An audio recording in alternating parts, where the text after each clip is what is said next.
a land that would one day become a great empire. Beside it, the continent of Truvania lived in harmony. But in the deep forests, orc tribes suddenly united. They conquered the continent, oppressing humanity. A hero named Crossan taught them a new way to fight. He led them to a hard-won victory. But the nobles and priests grew jealous of his power. They made a foolish choice, exiling their own hero. Not long after, a second war began, this time with dragons. Without their hero, humanity faced total extinction. Cornered and desperate, the humans turned to forbidden magic. They summoned a mighty warrior from another dimension. This new hero was far more brutal than the last. The hero demon slew the red dragon and won the war. He stood alone, a figure of immense power. But human foolishness is a cycle that never ends. We cut to the present day, on the Truvania continent. In a remote forest, a body lies in the mud. A crow pecks at the gruesome remains. It turns its gaze toward a gnarled, ancient tree. Suddenly, a brilliant flash of light erupts nearby. A battle rages in the downpour. A green-clad warrior fights with grim determination. He faces a dark figure crackling with green energy.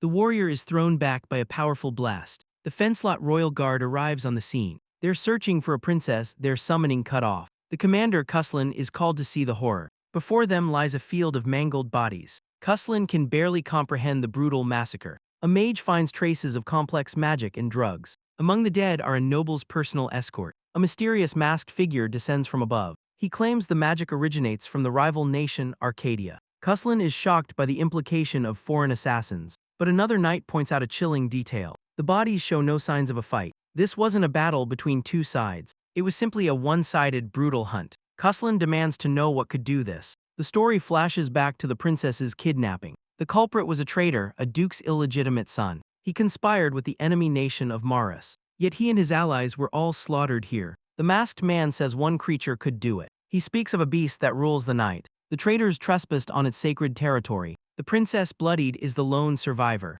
She crawls desperately to escape the monster. She faces one of Truvania's most feared predators. The beast is revealed to be a massive ogre, a predator that never leaves its prey alive. Cuslin reels from the horrifying revelation. The masked man says this is why the summoning failed. All hope of rescuing the princess is gone. Cuslin is crushed by his utter failure. But a chilling contradiction comes to mind. He flashes back to the scene of the crime. If the ogre is so merciless, why weren't the bodies killed instantly? The princess Leonia begs for her life. Her name echoes as the memory fades. The scene shifts to a lonely forest at dusk. Two travelers trek through the dense woods. They're part of a trading caravan, losing light. The lead merchant realizes they are hopelessly lost. A hooded guard watches him, unimpressed. The path ahead looks treacherous and unfamiliar. Another guard asks if the merchant Pharaon knows this route. The hooded man regrets taking this dangerous job. Pharaon quickly lies, claiming he's an expert. He blames the path for changing over the years. The hooded man remains silent, unconvinced. He suspects the terrain was altered on purpose.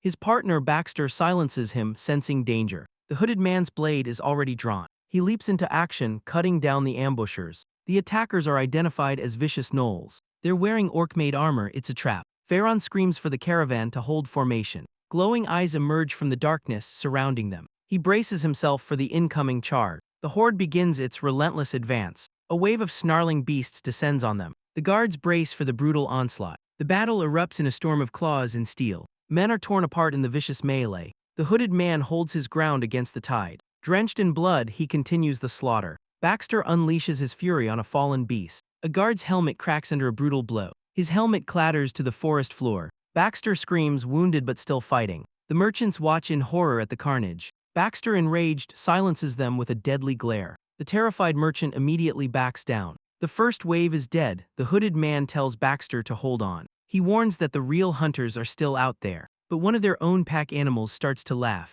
A massive troll emerges from the darkened woods. The troll lets out a deafening, monstrous roar. First gnolls and now this massive beast. It rips a huge boulder from the ground. The monster prepares to hurl it at them. He screams for everyone to scatter. The boulder crashes down, shaking the earth. The merchants panic, knowing they're easy targets. They've completely lost all hope of survival. But the hooded man refuses to give up. The troll reaches for another weapon, confirming it's part of the coordinated attack. It scans the area for another projectile. He realizes this isn't a wild beast. It's a trained weapon and it's not alone. The odds are impossible, survival seems unlikely. The hooded man barks out a desperate plan. Baxter argues, demanding a real strategy. The hooded man has a familiar, risky idea. They'll rush the troll between its legs. But the troll seems to understand their plan. With no choice, they charge the beast. He pushes forward with grim determination. The troll watches them, but something is off. Its glowing red eyes suddenly turn blue. And just like that, the monster vanishes. Suddenly, an unseen force slams into him.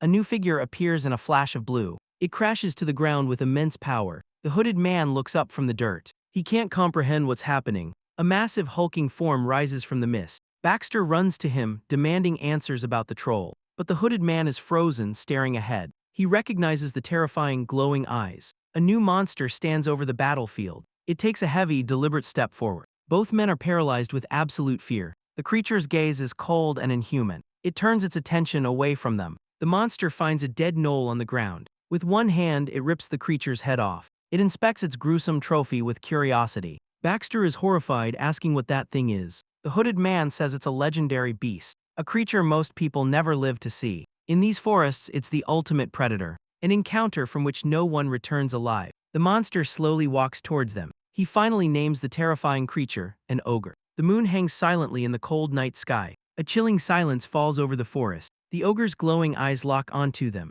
The hooded man grips his sword in terror. He explains these creatures are rarely seen. They possess unmatched strength and cunning. Baxter's group watches, confused by the standoff. The hooded man knows running is a death sentence. But the ogre's expression is strangely calm. It closes its eyes, a flicker of emotion showing. Then its eyes snap open with purpose. It extends a blood-soaked hand. It offers to guide him the rest of the way. The ogre tells him not to be afraid. It acknowledges its monstrous appearance. It turns to address the entire group. He claims to share their blood. He introduces himself as Leon, a half-blood. Their journey takes them to southeast Truvania. They travel to a remote forest kingdom. They finally arrive at Faron village. A guard on the wall hears a sound. Leon stands below carrying his.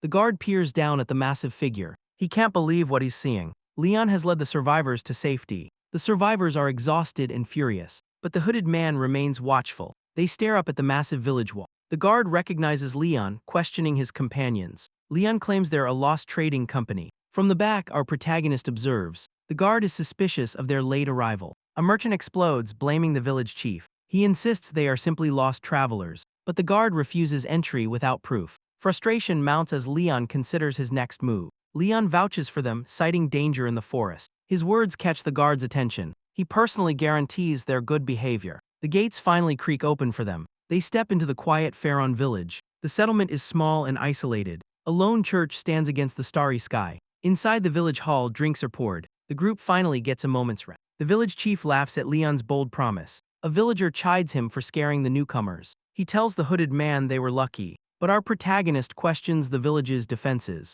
The chief admits the barriers are excessive. He hopes his concern is wrong. He asks if they are preparing for war. The chief's silence is broken by a violent memory. Leon is confused by the sudden tension. But our protagonist's gaze remains fixed. The chief's eyes narrow, sizing him up. He correctly identifies them as Kincaid mercenaries. The chief recalls a different kind of war. A noble revolution to escape orc rule. A time when humans were treated like livestock. But now war is just pointless bloodshed. The half-orc companion finds the topic unsettling. The chief prays his village will be spared. He claims the walls are built on wishes. A mug slams down, shattering the peace. The sudden noise startles everyone. A red-haired warrior calls it a weak excuse. Leon dismisses the village's defenses as nothing. The warrior scoffs at reasoning with a monster. He saw Leon crush a troll with one blow. The tavern falls into a tense standoff. He demands proof Leon isn't a weapon. Other villagers watch the confrontation unfold. The merchant thinks the accusation is too harsh. Our protagonist steps in to defend his companion. Leon is speechless, the accusation hitting hard. He clenches his jaw, unable to defend himself. Our protagonist admits he understands their fear. He knows accepting a half-orc isn't easy. But if they leave, rumors will paint this village as hostile. He offers a way to prove Leon's character by meeting his mother. The scene shifts to a moonlit night. They walk through the tall grass outside, leading them to a secluded hut on a hill. Inside, a single candle burns brightly. A woman's hand rests on the table. A blonde woman waits for them inside. A simple meal of bread and cheese is laid out. Leon explains a foul smell wards off monsters. Hearing them approach, the woman turns. The wooden door creaks open slowly. Leon steps inside, calling out for his mother. Our protagonist follows, explaining their delay. The suspicious warrior peeks in from behind. His aggressive expression softens with surprise. The woman calmly invites them to sit down. A flashback takes us back 15 years to Faron village. A white-haired man climbs the village wall. He joins a group of armed villagers. From a watchtower, they confirm a rumor. The village chief demands a report on the threat. His men are terrified, unsure what to do.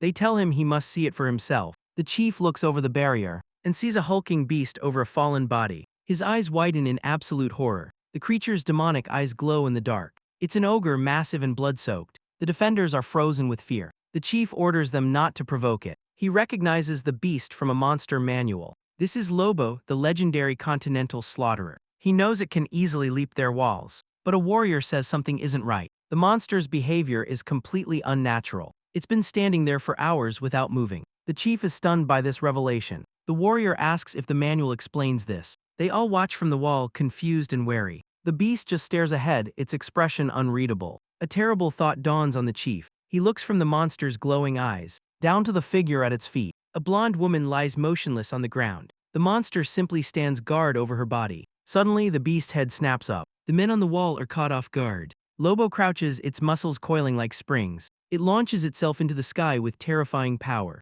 The defenders cry out, pointing in disbelief. The woman's body is left alone on the ground. The chief stares, utterly speechless. But then, the woman's fingers begin to twitch. A guard points, shouting that she's alive. The scene shifts to a remote cabin. A blonde woman sits alone, her expression stern. A large man devours a meal, calling her mother. She apologizes to her guests for the simple meal. The two visitors stand awkwardly in the small home. The mother says she will discipline her son for his behavior. She then asks what business brings them here. The red-haired man Baxter listens intently. His hooded companion whispers about her accent. It's the accent of the royal bloodline. Baxter realizes she and her son match the rumors. The mother's eyes narrow with understanding. She says she knows why they've come. She admits their life here is far from ordinary. She apologizes for her son's reckless actions and asks what she must do to satisfy them. The hooded man frames her offer as a negotiation. But his companion Tylok grabs him in fury. He rages that the noble woman is avoiding their questions. Baxter tries to calm him, saying her son saved them.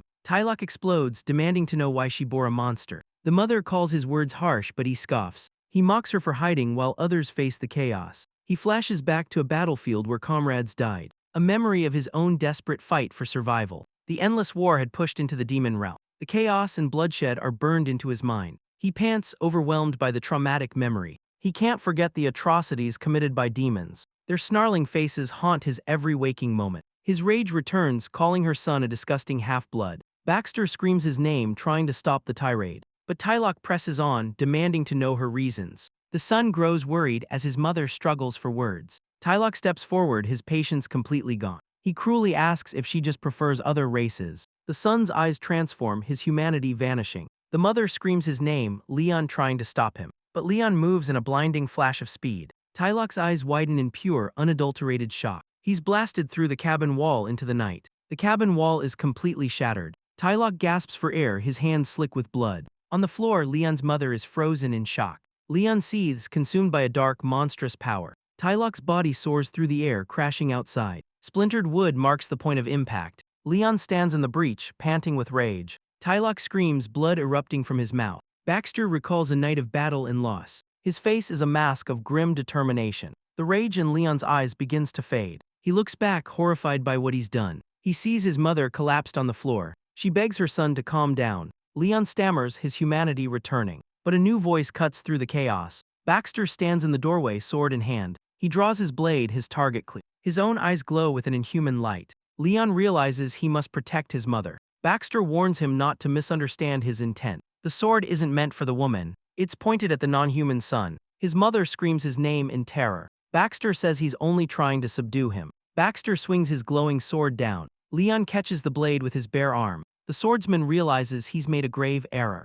His attack didn't even penetrate Leon's skin. Leon grabs him by the throat, overpowering him. Baxter feels himself being dragged backward. He realizes Leon is moving the fight away from his mother. With a roar, Leon hurls him through the air. Baxter is thrown clear out of the house. He crashes hard into the ground outside. Leon leaps after him, a dark shape against the moon. He lands with the force of a meteor. The impact creates a massive shockwave. From the dust, two red eyes begin to glow. The beast's gaze locks onto its target. Baxter readies his blade for a real fight. He's impressed by Leon's feral intelligence. A blur of motion cuts through the night. Leon charges, a whirlwind of rage. But Baxter evades with blinding speed. He repositions himself in an instant. He taunts Leon, asking if he considered his mother's safety. The monster hesitates, the words hitting their mark. Baxter seizes the momentary opening. He appears right in front of the stunned Leon. Baxter is stunned, realizing Leon copied his move. He can't believe Leon learned it so fast. But the counterattack detonates far away. A chain man is thrown by the blast.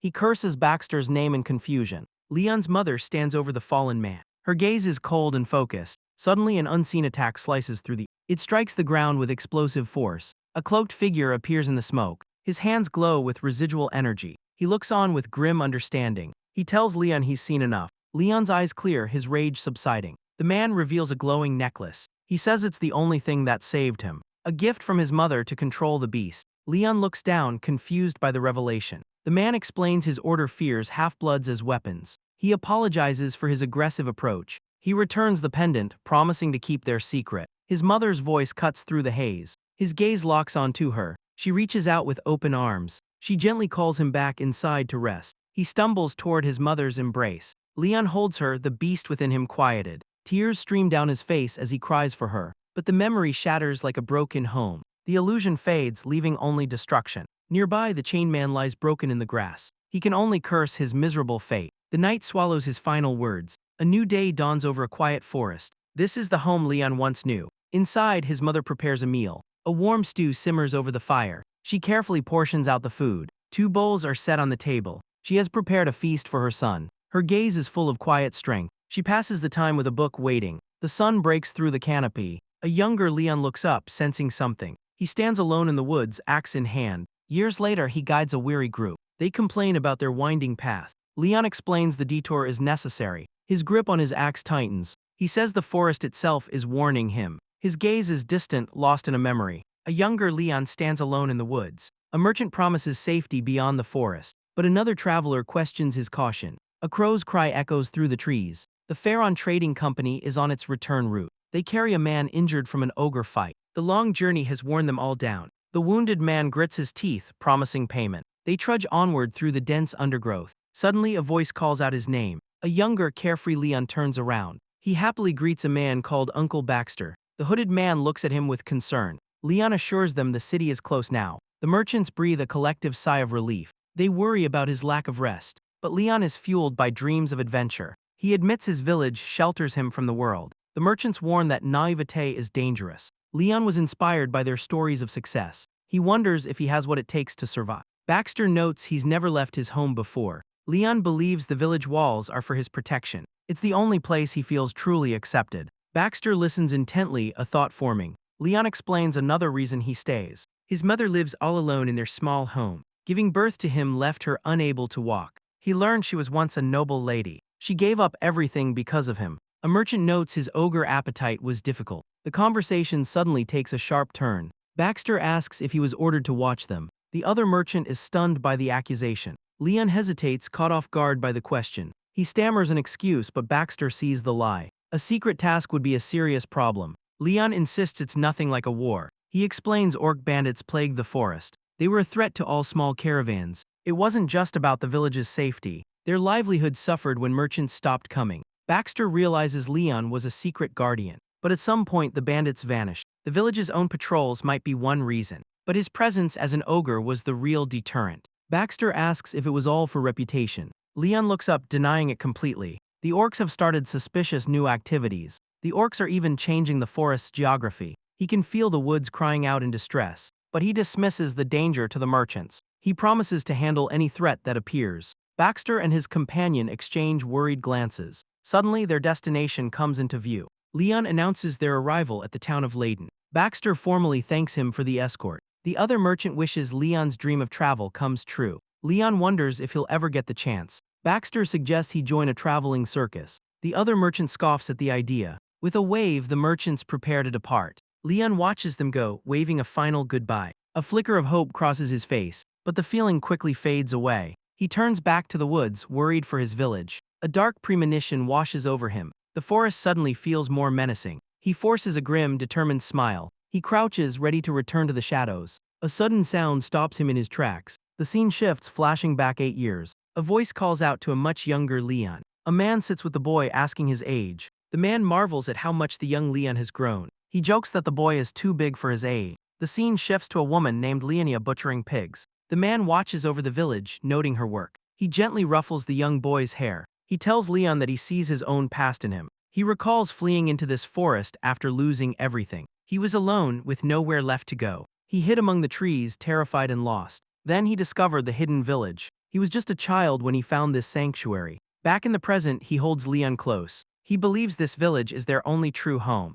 It's a refuge for those with nowhere else to turn. Everyone here shares a history of pain and loss. The memory fades, returning to the present day. Leon, now grown, senses something is terribly wrong. The sky above his village is burning red. He finds no trace of monsters in the woods. A horrifying thought strikes him: his mother. Panic and rage contort his features. He pictures their home, vulnerable and exposed. He realizes the danger hasn't reached their hut yet. But a grim certainty fills his eyes. He knows the threat is coming for them. He stands in the inferno, realizing the truth. His senses pick up a strange, masking scent. His eyes widen with a terrible understanding. The forest is being consumed by flames. The fire was a diversion, a mask for the attack. He knows he must return to the village now. A voice cuts through the chaos, calling his name. He turns sharply toward the sound. His eyes land on a familiar staff. He finds Uncle Nelson, grievously wounded. The dying man struggles to speak his name. Leon rushes to his side, but Nelson is fading fast. He kneels, desperate to save the older man. Leon insists they must get back to the village,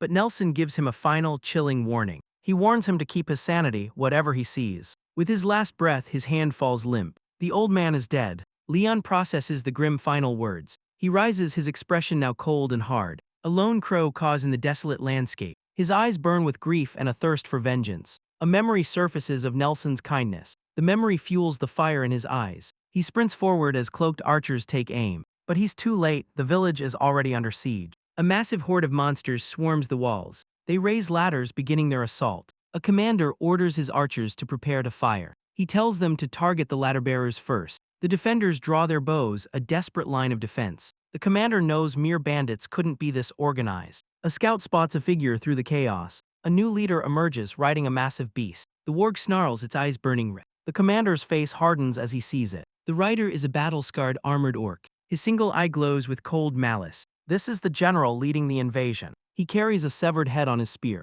The defenders are shocked by the tamed warg. He identifies the creature as a legendary uruk. This isn't a raid, it's a declaration of war. A spear suddenly flies from the darkness. It impales an archer, a gruesome head on its tip. The severed head is a terrifying message. The commander warns his men the weapons are poisoned. From below, the uruk commander issues a demand. He orders them to send out their ogre. The first casualty falls in a spray of blood. Panic erupts as the first man falls screaming. The commander yells to treat the poison wounds. Below, the uruk general charges into the fray. His horde swarms the wooden palisades. The commander orders them to target the ladders. They must stop the climbers at all costs. All defense units prepare for a massive volley. He gives the final command to fire. A storm of arrows darkens the blood-red sky. The volley cuts through the enemy's front lines. The uruk general notes their aim is surprisingly good. The commander takes aim with his own crossbow. His bolt finds its mark in an orc's face. Another enemy falls, a clean shot to the head. The commander's gaze is cold and unwavering.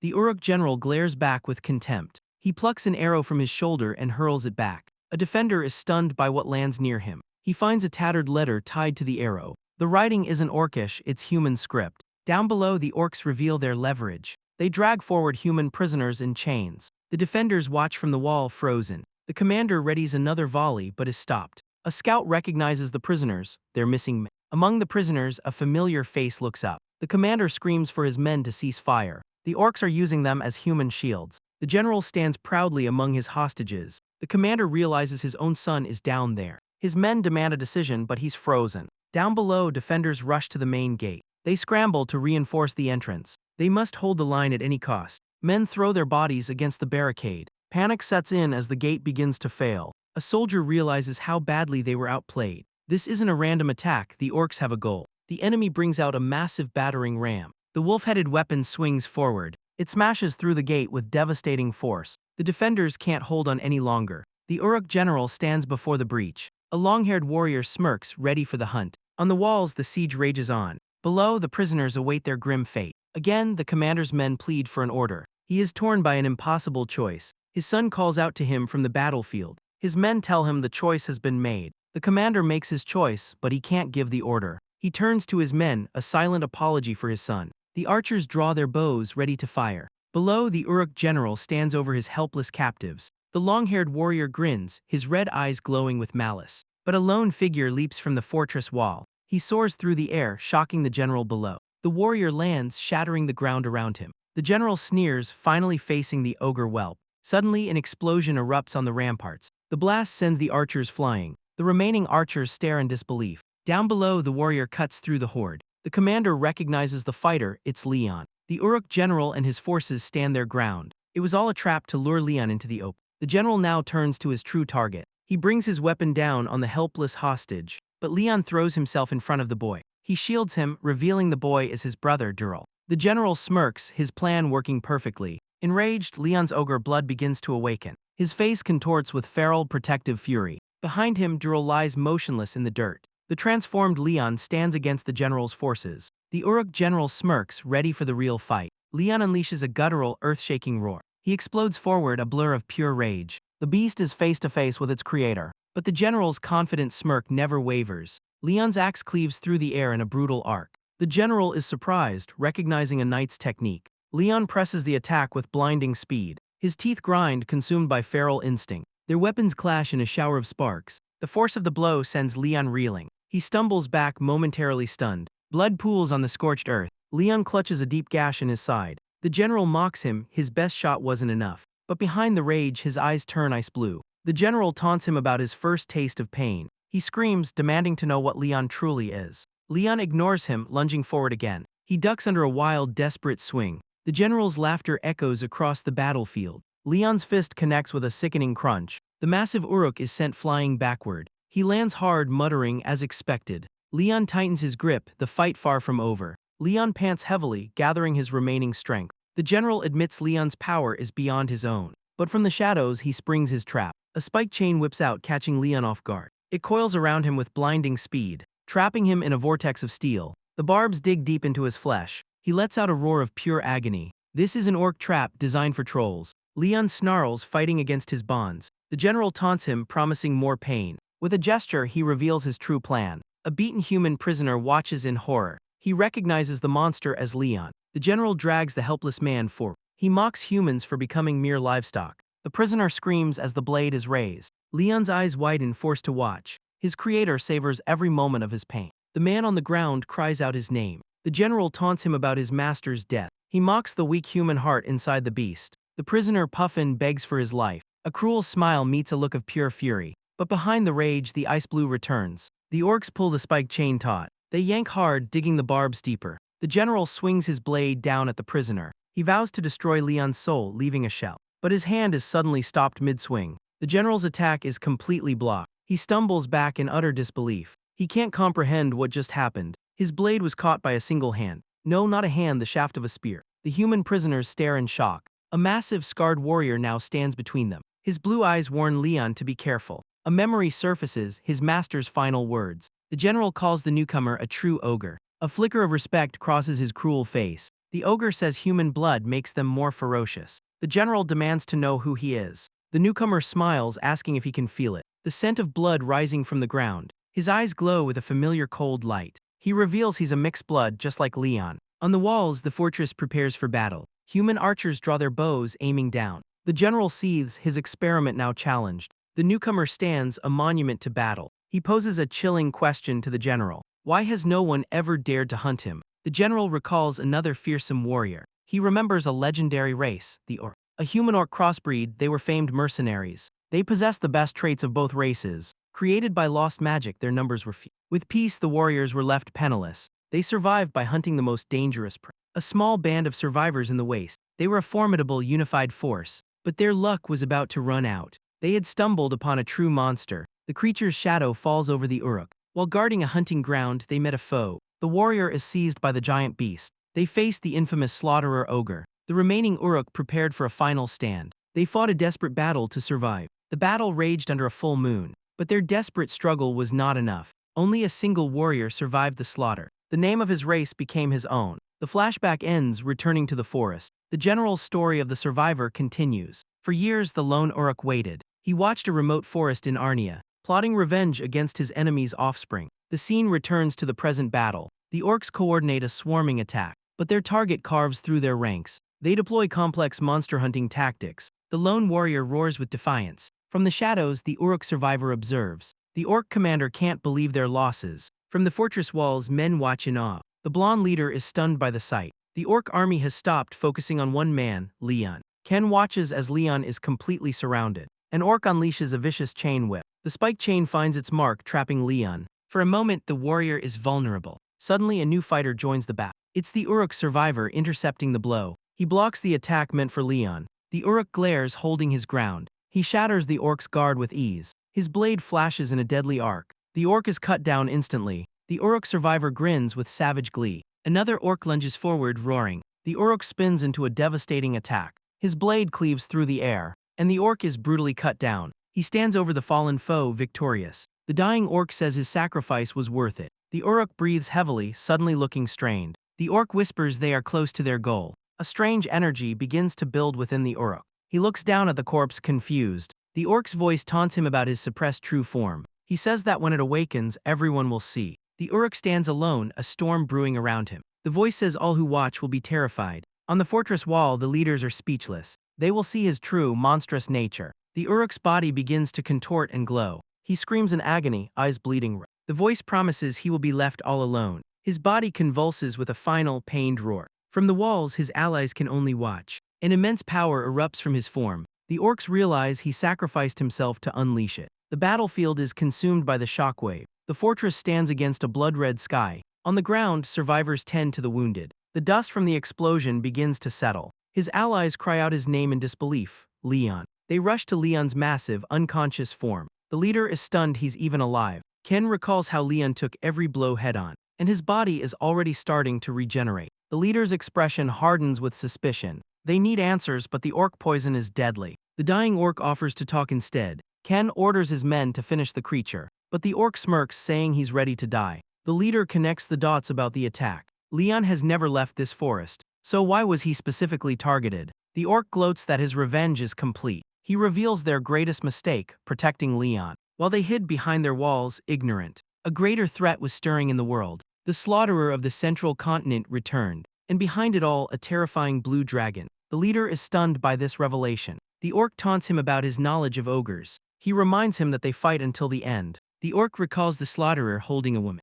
For a monster of his reputation, Hachu's submission was unthinkable. The leader remembers where his obsession began. It started over the corpse of an ogre. He realizes this all began with a human woman. The leader reels, unable to process the truth. The dying orc carried the slaughterer's scent, so he gathered his kin to torment the forest. He created a maze to isolate the half-blood. Their own barrier became Leon's perfect cave. The leader realizes the forest was never his. The orc mocks them for hiding the boy's growth. He looks at the monster they helped create. He thought this was about revenge for his kin, but his true motive was far more twisted. He surveys the carnage he unleashed. He just wanted Leon to be a loner like him. Suddenly, a different memory surfaces. Someone's eyes flutter open in the dark. A voice asks if the village chief saw it all. The memory is of a monstrous fanged face, a wild, untamed creature from Leon's past. The leader says Leonia tried to teach him, but a monster's nature can't be changed. They worried if they could control him. A young, monstrous Leon overhears them. Even armies couldn't stop the boy alone.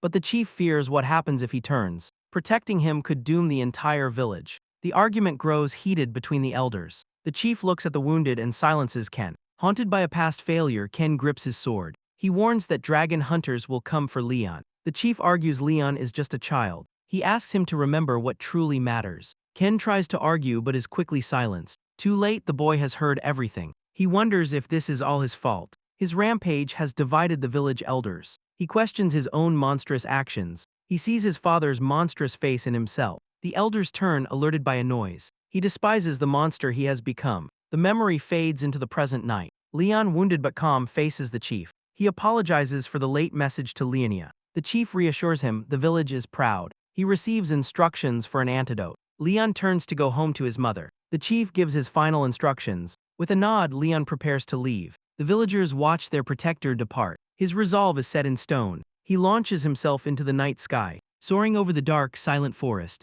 a lone crow cries out in the darkness. Below, a familiar figure waits for him. His mother looks up, sensing his return. She turns and walks into the woods. Leon lands silently at the edge of the clearing. A smile of relief crosses his face. He sees her near their home and calls out. He warns her of the dangers at night, but she tells him to stop and calm down. She assures him there was no trouble here. But Leon's concern doesn't fade. She reminds him he ran into the chaos alone. He ignored her warnings to stay away. She asks if Nelson's death made him hesitate. His blood-stained hand clenches tight. A memory surfaces of the man named Nelson. The memory fuels a silent, burning rage. He remembers Nelson's kind words to him. Now he faces his mother near the graves. His monstrous hand unclenches as he apologizes. He explains how much Nelson meant to him. Even as he died, Nelson warned him not to get excited. He asks what secrets Nelson was trying to hide. A memory surfaces of a hulking, monstrous figure, a horned beast with glowing, furious eyes. He demands to know if this rage is from his father. She cuts him off, her hand shaking. Overcome with anguish, she says she can't tell him. She suddenly turns and flees into the woods. He catches her just as she collapses. Her apology hangs heavy in the air. Something startles the creatures of the night. The scene shifts to Baron Bill's territory. A nobleman scoffs at the recent dragon hunt. He dismisses their efforts against a greater power. The Baron sees no profit in this foolish quest, but a knight reminds him of the sacred order. The Baron addresses his profit-minded knight, Herman. Herman reports they've followed orders, buying time. And just as the Baron predicted, they found something. The investigation revealed an ogre-human crossbreed. The Baron's eyes gleam with greed. Herman stands silent before finally agreeing. The Baron gestures, telling him to wait. He vows the ogre's head will join his collection. Elsewhere, a mercenary waits in the city streets. A hooded knight approaches, calling him Tylok. But Tylok stops him cold. He asks if the knight thinks mercenaries are fools. The hooded man scoffs at these scholars. Tylok reveals he's being followed, breaking their deal. The two men face off in the tense alley. One of the trackers watches from the shadows.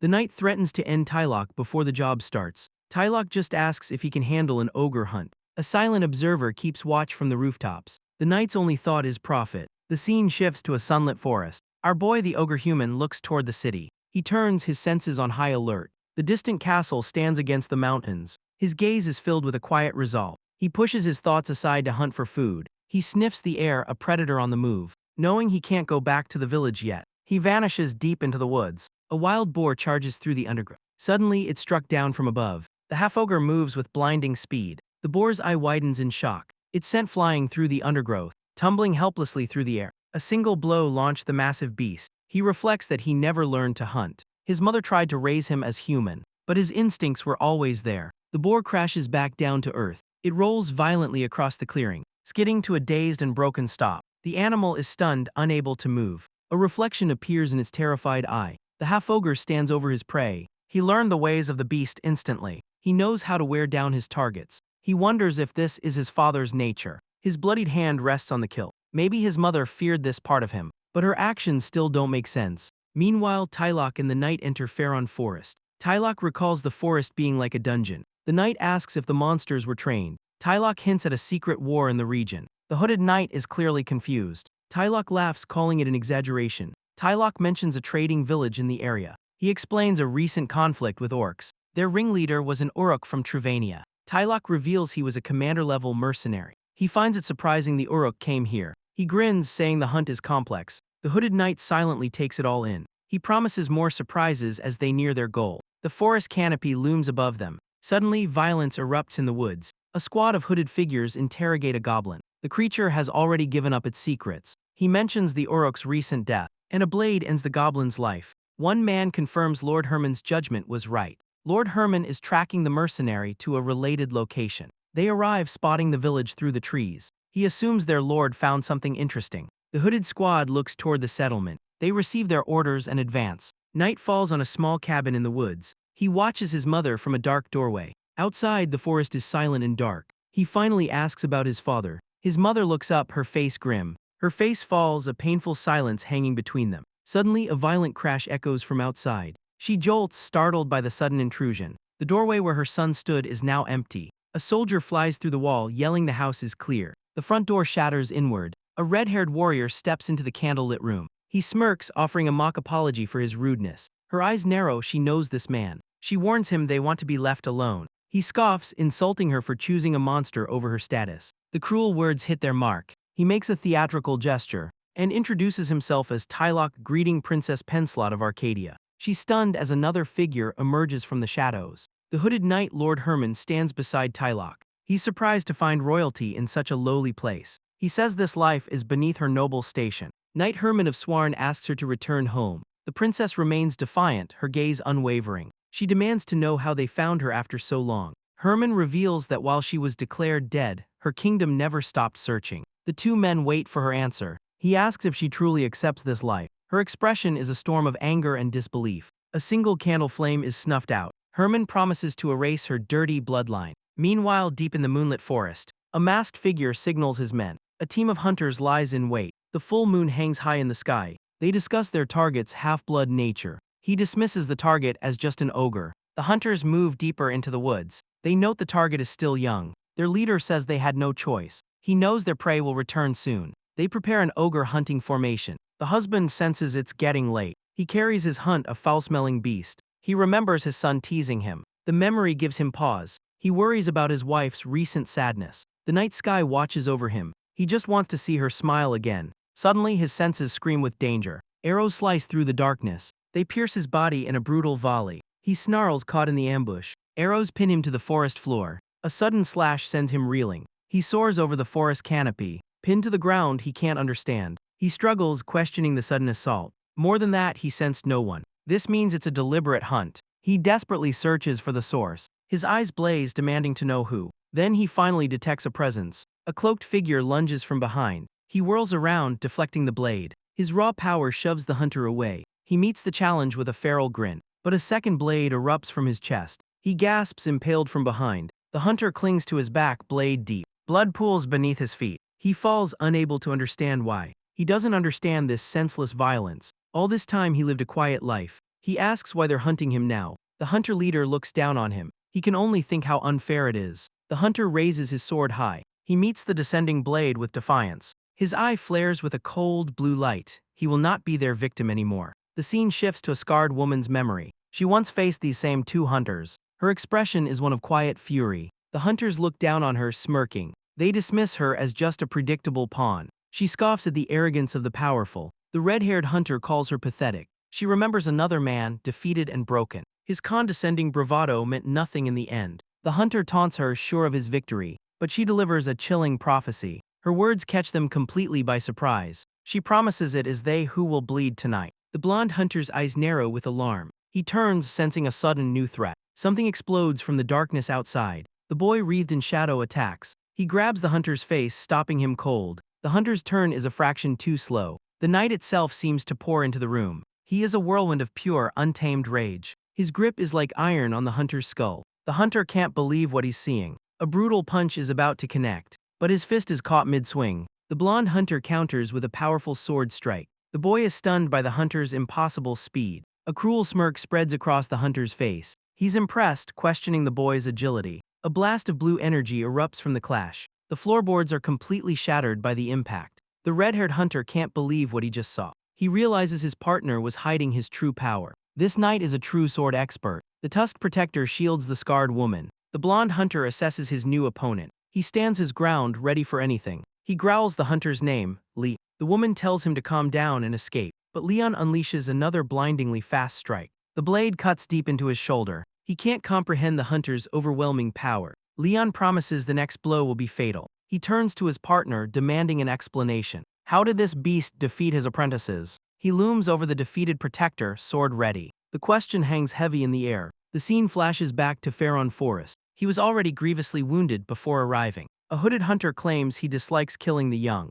but he sees the protector as a full-grown beast. He tells the beast to accept his fated role. The hunter raises his sword for the final blow, declaring that prey exists only to be hunted. A beast's only purpose is to die, but the protector blocks the blade with his bare hand. The hunter is stunned by the sudden defense. In a flash, the beast leaps over him. The hunter cries out, shocked by the movement. A hand closes around the hunter's throat, slamming him hard into the ground. The hunter's greatsword shatters on impact. His body is sent flying through the trees. The protector stands over his fallen foes. The hunter questions how a mere specimen is so skilled. He should be mindless in his rampage state. The masked leader realizes the drug failed. He orders his men to attack before it's too late. But the beast moves first, a blur of fury. The masked hunter prepares to counter, but in an instant they're all gone. He looks around, confused by their disappearance. A voice reveals their plan to poison him. They try to turn him into a mindless beast. The protector's voice echoes through the forest. He asks what crime he committed to deserve this. Must he simply accept death for what he is?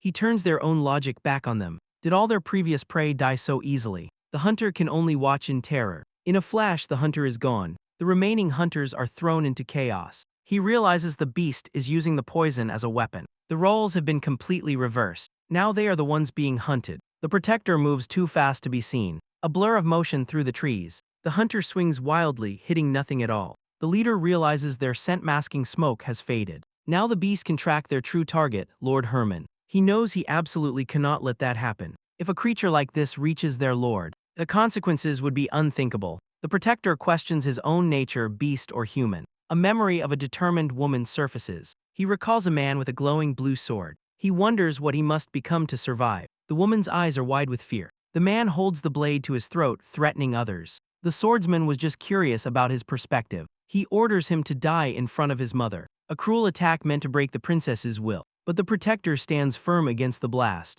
He sees the absolute terror in her eyes, and he refuses to let this man have his way. He meets the glowing blade head-on, holding back the overwhelming wave of energy. His resolve is completely unbreakable. The swordsman prepares for a real fight. He's annoyed by the beast's rude defiance. The woman calls his viciousness typical for aura users. The hunter leader simply smirks at the chaos. Meanwhile, the protector escapes into the night. A glowing green pendant hangs from his neck. He thinks to himself that all is going to plan. Back at the cabin, the knight stands alone. He looks up, sensing something is wrong. As he sheathes his sword, the hunter leader suddenly intercepts him. The knight instantly forms a new weapon, a spear made of pure blue energy. He lunges forward with incredible speed, then hurls the spear like a thunderbolt. It detonates in a massive, destructive blast. The spear of light rips through the forest. Nearby, the other hunters are stunned by the blast. One recognizes the attack as Lord Herman's. He realizes the ogre finally provoked the knight's wrath. Herman's spear is known as a peasant's weapon, but he modified it to channel immense hunting aura. He only uses it for the most serious of hunts. This means their target is a true threat. They've confirmed Herman's location and must move now. But rushing could attract dangerous nocturnal monsters. Frustrated, he knows they've already lost the ogre. A masked hunter says the knight's anger is the real threat. There is no time left for them to hesitate. The hunters take off into the dark woods, racing toward their master's position. Meanwhile, the protector leaps through the trees. He feels the effects of a drug kicking in. His mind is becoming dizzy and confused. His body moves on pure primal instinct. He wonders if this is his true nature. He recalls a core principle of the hunt. Cornered prey will always turn on the hunter. A brilliant blue light forms in his hand. He unleashes a powerful blast of his own, sending it soaring through the night. His eyes glow with feral, untamed power. The energy erupts from his very being, a brilliant blue streak tearing across the sky. Back at the village, the defenses stand silent, but a column of smoke rises from the woods. The village chief recognizes the location, Leonia's home. His men know this is no ordinary fire. He recalls Ken's warning about Leon's dangerous origins. They debate whether to intervene or trust Leon's strength. The smoke continues to billow in the distance. The chief is torn between duty and concern. A man warns that Leonia herself is the real threat. The chief makes his choice and orders his men to move. The others quickly agree to follow their leader, a silent prayer for what they might find. Meanwhile, another group races through the forest. They are closing in on their target's location, but the woods are filled with hungry beasts. The hunters leap effortlessly over the threat. They finally arrive at the source of the blast. Lord Herman is already there, waiting. His men land and gather behind him. They kneel in formation, awaiting his command. Herman grimly admits they are already behind. His subordinate takes full responsibility for their failure. Herman questions if he should feel humiliated. His subordinate urgently warns him to be cautious. This ogre is different, possessing human intelligence. It has even submitted itself to a human. The subordinate pledges to be his lord's hands. Herman accepts his loyalty with a simple word. He draws his glowing sword, ready for the hunt. But he senses another problem approaching. The village chief and his men emerge from the woods. Herman turns to face the unexpected arrivals. His subordinate looks on, confused by the interruption. A wicked smile spreads across Herman's face. He declares the bait has arrived just in time. The villagers confront the armored knights. The chief recognizes the danger they're in. A flashback begins, centered on the village chief. In a candlelit room, a younger chief argues with a man. The man rails against the lord's crushing taxes. The village suffers under the lord's oppressive rule. The chief dismisses his justification for rebellion, recalling the farmer's daughters who were hanged. A grim memory of 3 women hanging from gallows. The man says he'd rather die fighting than let another be taken. The villagers stand in the square, their shadows long. The chief reveals he knows about the. He accuses the man of encouraging the escape. The chief warns his son about dangerous resentment. The son apologizes, his decision already made. The uprising against Lord Swarn began. It was a rebellion fiercer than anyone expected. The silent lord finally made his move.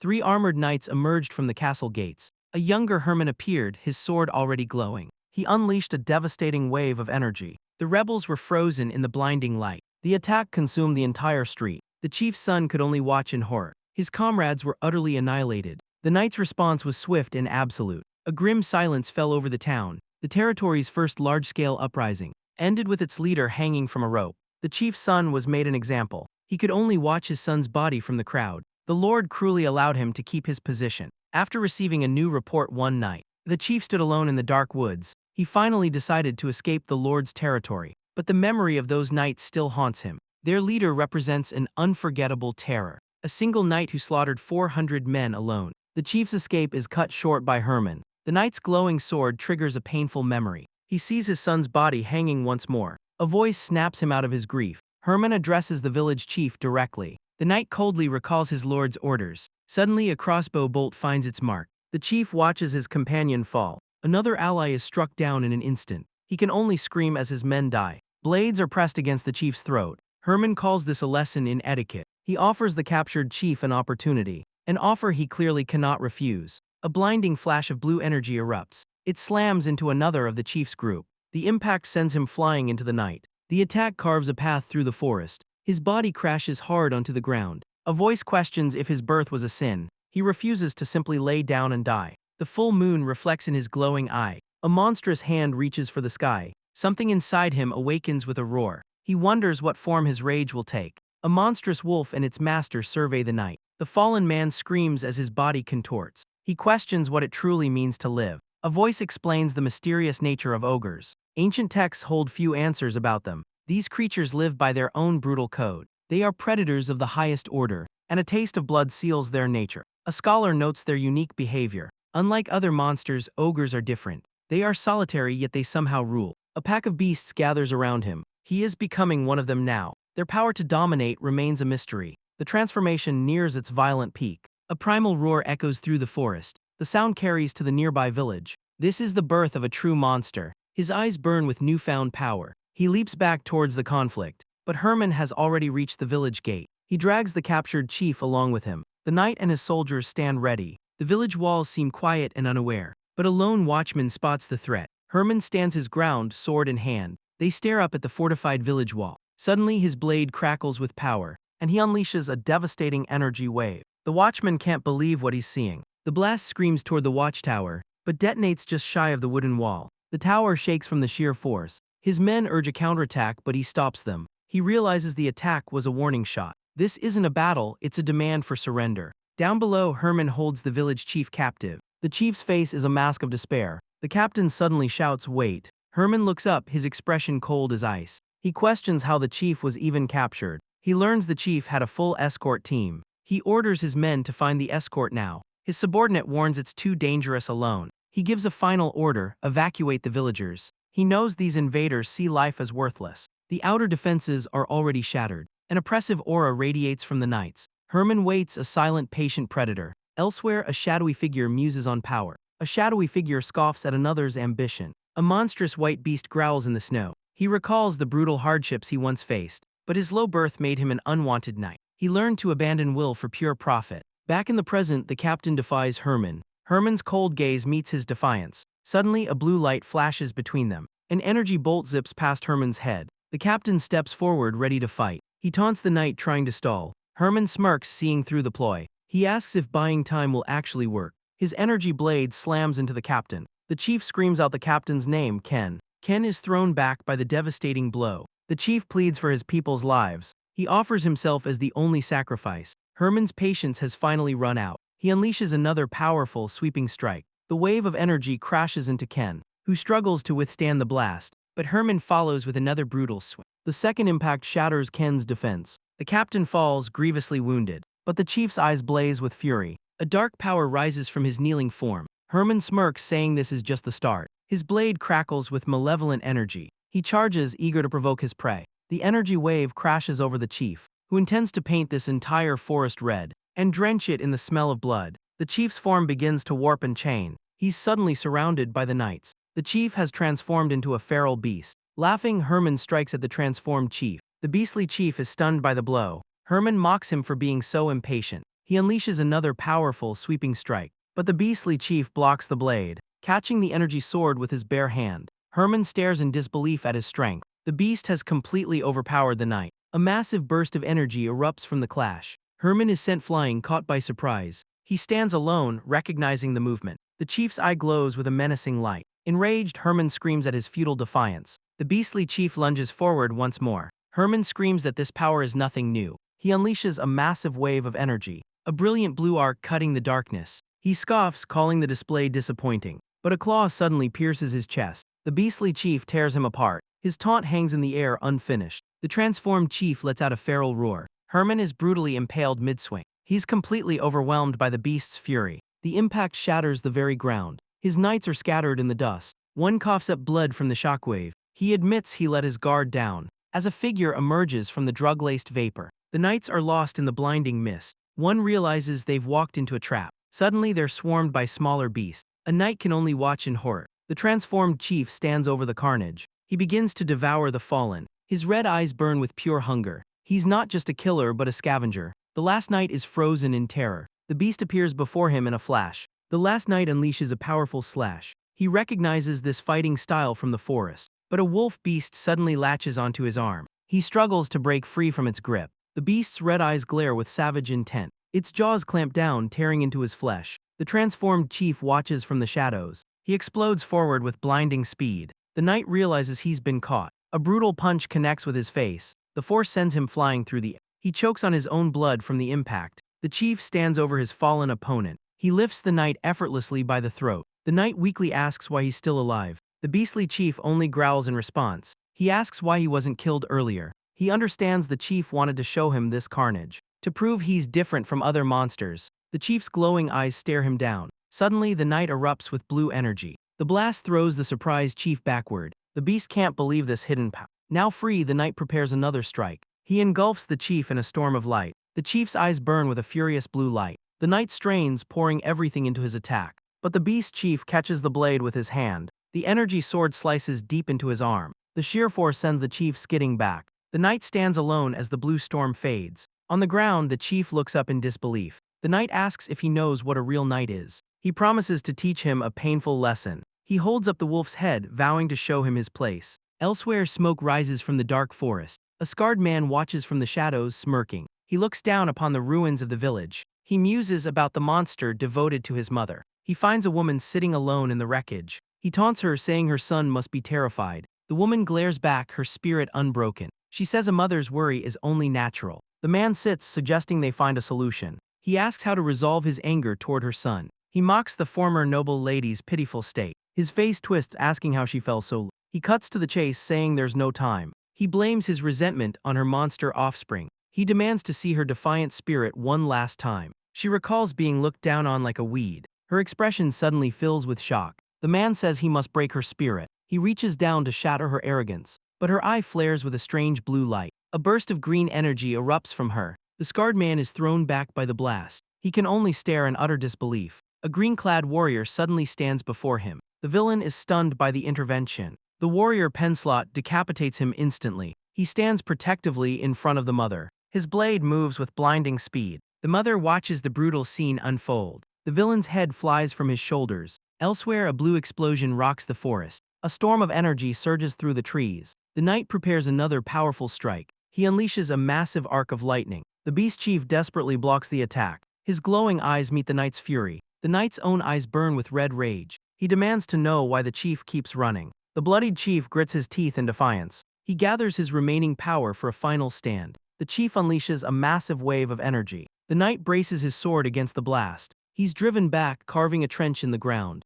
The beast chief laughs amidst the swirling power. He says the cycle of hunter and hunted never ends. But he senses a strange power leaking out. The knight is surrounded by an unfamiliar aura. The chief scoffs at the lowly hybrid's ambition. He mocks his dream of becoming king of the forest. The knight calls his final stand ridiculous. The chief swings his massive arm for the kill. But the knight easily dodges the clumsy attack. He lands a brutal counter across the chief's face. The knight spins around for another strike. He moves with blinding speed, overwhelming the chief. His glowing blade is poised for the final blow. Their energies collide in a blinding flash. Suddenly, the chief senses a change in the air. The knight's blue aura begins to fail him. A dark red energy erupts from his body. His armor cracks under the immense pressure. He collapses to the ground, bleeding heavily. The chief stands over his fallen opponent. The knight asks what he thinks a knight truly is. The chief reveals the knight fell into his trap. The chief admits knights are a different breed, even when broken. But a burst of blue energy explodes from the ground. The chief whips around, caught completely off guard.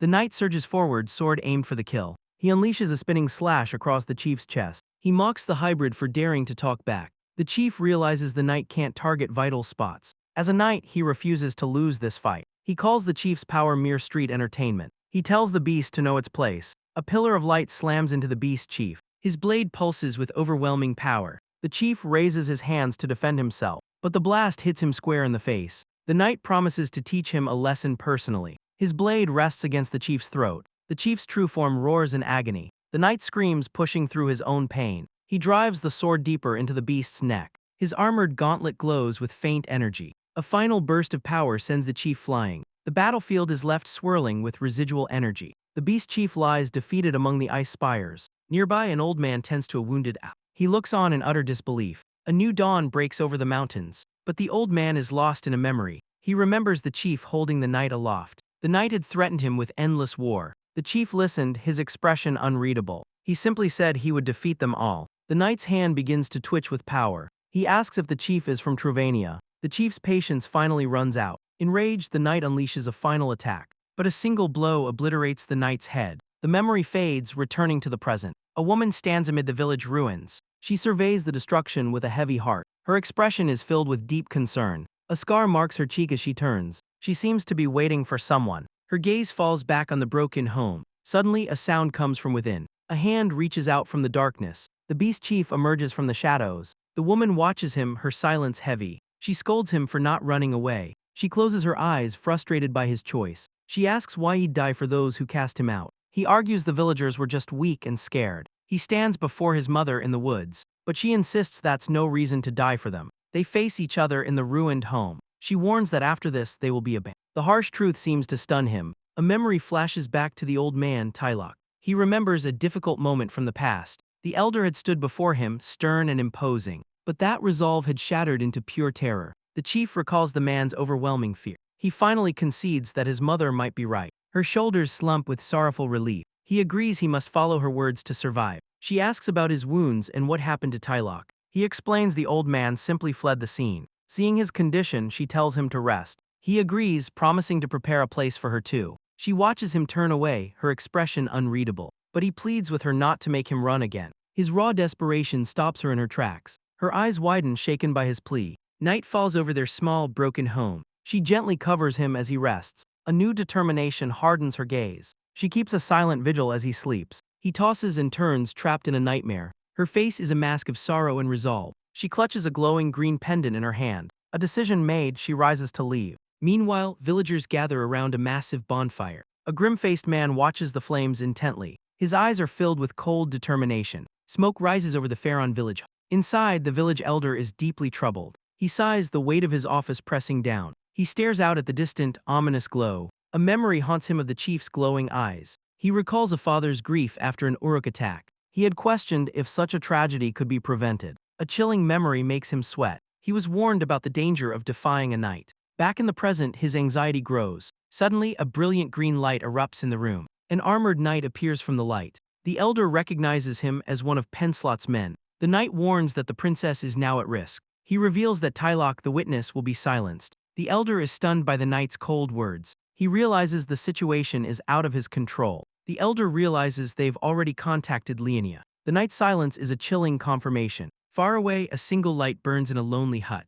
Inside, the man remains lost in his nightmare. By candlelight, Leonia makes her final decision. She pens a letter, the green pendant beside her. As he sleeps, she seals his fate with ink. Tears stream down her face, a silent goodbye. The scene shifts to the desolate Arnia frontline. A military camp is nestled within the ruins. A horse's hooves kick up dust. A white-haired man rides into the encampment. He surveys the sun-bleached, crumbling walls. The man's expression is grim and calculating. He recounts how a Penslot knight appeared. The knight had warned a village chief was coming. A cunning look crosses his face. He's meeting with Kincaid, a mercenary leader. Kincaid is known for his strange, swift movements. He tells Kincaid they are not so different. They are both trapped in the same situation. Both were indebted to knights and both were trapped. A spear stands tall against the ruined city. He demands to be led to the talking ogre. The target Kincaid must face is in that hut. The talking ogre leaps through the sunlit forest. He lands with a quiet thud, his expression filled with concern. He recalls cutting ties with the village months ago. He worries if their isolation was the right choice. A memory of fear flashes through his mind. His mother is growing weaker by the day. He fears they won't survive the coming winter. He can't decipher her silent, lonely thoughts. He shakes the dark worries from his head. For now, he must focus on gathering fire. Suddenly, a blast of energy rips through the trees. His own eyes flare with a strange blue light. A presence tears through the forest, moving with impossible speed. A hulking ogre is ambushed by an armored warrior. The beast roars in pain and fury. The mercenary Kincaid moves in for the kill. His blades flash a dance of deadly steel. He lands without a sound. A geyser of blood erupts from the ogre's back. The creature lets out a final, pained growl. It collapses to the forest floor, defeated. But Kincaid remains perfectly still, listening. He stands over his kill, ready for the next fight. Kincaid flicks the blood from his sword. He scoffs at the so-called king of the forest. Two men emerge from the trees, calling his name. An older man asks Kincaid to confirm what he saw. He finds the beast surprisingly weak for its reputation. Kincaid wonders if the ogre was holding back. The old man speculates it's because of someone named Leon. A dark memory surfaces of being abandoned. Kincaid's head snaps up, sensing a new presence. The old man realizes it wasn't weakness, it was a warning. Kincaid is shocked by the sudden appearance. A voice apologizes for the troll's aggression. He stands on the corpse and tells them to leave. It's our boy Leon, his eyes glowing with power. Kincaid stares in disbelief at a talking ogre, but the mercenary dismisses any talk of misunderstanding. He's here to hold Leon accountable for his past. If he won't comply, he'll go after his mother. That single threat ignites Leon's rage. He lunges, deflecting Kincaid's blade with ease. A blast of raw power gathers in his palm. He shoves it directly into Kincaid's chest. The armored warrior is sent flying backward. The old man screams for Leon to stop, but Leon remembers the village's betrayal. He remembers blaming himself for everything. His mother chose exile to protect him. Now her safety is his only priority. He glares at the old man, full of accusation. Suddenly, a sword hurtles toward him. He whips his head around, caught off guard. The blade narrowly misses, striking a tree. Another attack slices through the air. Leon is stunned by the relentless assault. Kincaid stands, his armor glowing blue. He boasts his expensive gear saved him. The mercenary tries a different tactic, dialogue. He asks Leon if he knows a man named Tylok. Kincaid explains Tylok was his comrade. The man was later found brutally murdered. A memory of his mother surfaces. Right where the mercenary was killed, there were reports of his mother's presence. Kincaid puts the pieces together for him. He asks if his mother ever mentioned it. He plants a seed of doubt in Leon's mind. Why would she keep such a dark secret? The implication hits Leon like a physical blow. A dark, twisted memory begins to form. He remembers the place where it all happened. A floorboard creaks in the dead of night. A lone candle cuts through the darkness. In his memory, his mother reads a book. Her eyes are filled with a quiet sorrow. The memory is shattered by sudden violence. A knight in green armor lunges at her, but the vision shifts back to her calm. Her gaze hardens with cold resolve. She looks out the window into the woods. She knows someone is coming for them. She stands ready to face her fate. A group of hunters emerges from the trees. They stalk toward the isolated camp. The leader, a tusked man, sees the hut. His face twists in sudden alarm. His mother steps out from the shadows. He screams a warning for her to hide. She calmly tells him to stop. The tusked man is a young Leon. A knight with the group is intrigued. He speaks of a princess thought to be dead. She confirms the rumor, expecting them. Young Leon stares, utterly bewildered. He calls out to his mother, confused. The knight smirks at her hidden past. Leon feels bound by duty, caught by the knight. He screams for answers, his world turned upside down. His mother tries to calm his spiraling rage. He roars back, questioning if her suffering was a lie. The knight and an elder observe the tense exchange. Leon connects Tylok's death to a mysterious second night. He realizes the killer must have been one of her own. He remembers returning to their ruined home and sensing a strange energy within the wreckage. An unfamiliar presence had lingered in the. He stares at her, lost in a sea of questions. He demands to know when she'll stop hiding the truth. The weight of the secrets completely crushes him. She watches her son's anguish, her face hardening. Finally, she speaks his name with purpose. She pivots, asking what duty he owes them. He owes a debt for the life he took. She demands to know the terms of his debt. His payment is to become one of them. She insists the man's death was justified. She asks why he surrendered without a fight. The elder steps in, calling her Leonia and pleading for calm. He claims Leon will be safer as Kincaid's mercenary. He urges her to accept the village's protection again, but she coldly dismisses his concern for her. She understands the elder's duty to the village, but what matters now is her son's decision. The elder turns to the broken young man. He asks Leon what he truly wants to do. Leon looks to his mother, unable to answer. The scene fades to dust and wind. 5 days later in the Truvania Rocky Mountains, Kincaid leads the way through ancient ruins. He announces that they have finally arrived. These ruins hide a teleportation spell. It will send Leon directly to the Arnia frontline. He's warned to show Kincaid's insignia to a superior. Leon asks if Kincaid is coming with him. The knight smirks at his concern for others. He's here to collect payment for the delivery. But before he leaves, he has one question. Why didn't Leon kill him when he had the chance? Leon's eyes glow as he struggles for an answer. He says his mother didn't want him to be a monster, and if he can somehow overcome his fate. He remembers leaving her behind at the village gate. He recalls the look on her face as he walked away. He believes he can one day return to her with dignity. Kincaid listens to his quiet declaration. He finds Leon's courage interesting. Kincaid points to the teleportation spell. Leon's eyes burn with cold resolve. A flash of light engulfs the ruins. He arrives at the Arnia frontline. A cloaked man walks through the mercenary camp. Soldiers shout about an ogre near the barracks. A voice calls out to the man, Baxter. This is the Kincaid Mercenary Corps territory. At the regional forge, a new blade is tested. Inside, a blacksmith discusses a fallen warrior. He explains the man's fatal flaw. A warrior's equipment tells their story. A massive tusked man listens to the smith. Baxter and the tusked man stand before him. Baxter requests protective gear first. The smith says the user's needs are what matter. The tusked man asks what kind of armor he wants. Baxter wonders if he even needs armor. He remembers a brutal past battle. He fought an ogre with shallow counterattacks. He had to overcome its insane regeneration. The tusked man insists he must be equipped for war. Out here he can't just deflect a knight's blade. The blacksmith gives him 1 day to decide. But Baxter interrupts, he needs only one thing. The blacksmith eyes him, just one thing. Baxter wants to remain as inconspicuous as possible. With that, he and Leon leave the forge. Outside, a new conversation begins under a grim sky. A flashback starts 10 years in the past. When Partia fell, Arnia was also invaded. A warrior with a ponytail begins his story. He was just a boy dragged into the war. He recounts 2 years of brutal campaigns to Leon. Now he's the last survivor of his old unit. Leon stops, his massive frame still. Now wearing a helmet, he offers his condolences. The warrior tells him not to dwell on it. His mind returns to the chaos of battle. He explains battlefields used to be simple. Life and death were decided in a single clash. A blast of energy rips through the lines. But recently, the nature of war shifted.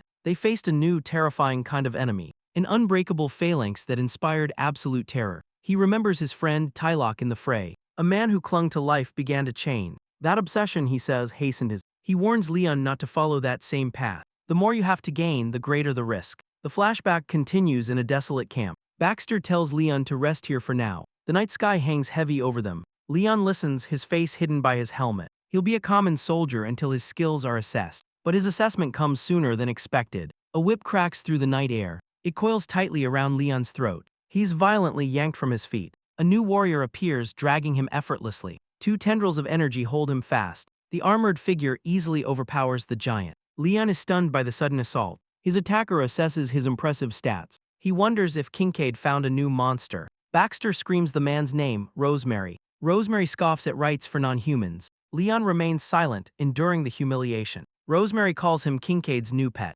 Beside him, a muzzled minotaur whimpers. The leader of the mixed-race unit issues a threat. Baxter furiously defends Leon's intelligence. Rosemary is intrigued by this rare item. He taunts Leon, asking how he was created. With more like him, the war would be simple. Baxter warns Leon to ignore Rosemary's taunts. Leon remains silent, considering his options. Rosemary turns her attention to Baxter. A cruel smile plays across her lips. She proposes a match, putting herself on the line. He must face her with his strongest warrior. But if he loses, he'll pay a heavy price. 3 days later, the scene shifts to an arena. The location, the Arnia frontline. A massive crowd gathers in the grand arena. A soldier complains about the commotion. Others wonder how much money is on the line. He turns to his companion, asking about his bet. His companion is a silent, hooded figure. The soldier notes the man's lack of interest. The hooded man reveals his face, questioning him. He's asked if he's with Kincaid or Rosemary, or worse, if he's an enemy spy. The man silences him, calling it classified info. He reveals he's a fixer for Rosemary's side. Their Minotaur is guaranteed to win, he says. They've even bribed the opponent, an ogre. The soldier realizes the match is already fixed. An announcer calls the fighters to the arena. In the stands, they wait for the show to begin. The arena gates slowly creak open. From his box, Baxter watches intently. Rosemary's champion, a massive Minotaur, emerges. Elsewhere, Baxter's warrior waits in the shadows. His masked face reveals nothing. A flashback to a desert training ground. A commander explains Rosemary's long-held ambition. He questions their warriors' rushed preparation. The masked fighter remains silent. They must win before Kincaid arrives. The thought of Kincaid's schemes is exhausting, but Leon vouches for the warrior's talent. The spear instructor Denev prepares for a test. He unleashes a powerful aura. Denev declares their training will be intense. Back in the present, the time has come. The warrior grips his spear, ready. His heavy footsteps echo in the hall. He walks toward the blinding arena light. A guard questions his restrictive armor. The crowd expects a certain kind of show. He dismisses the concern with 2 words.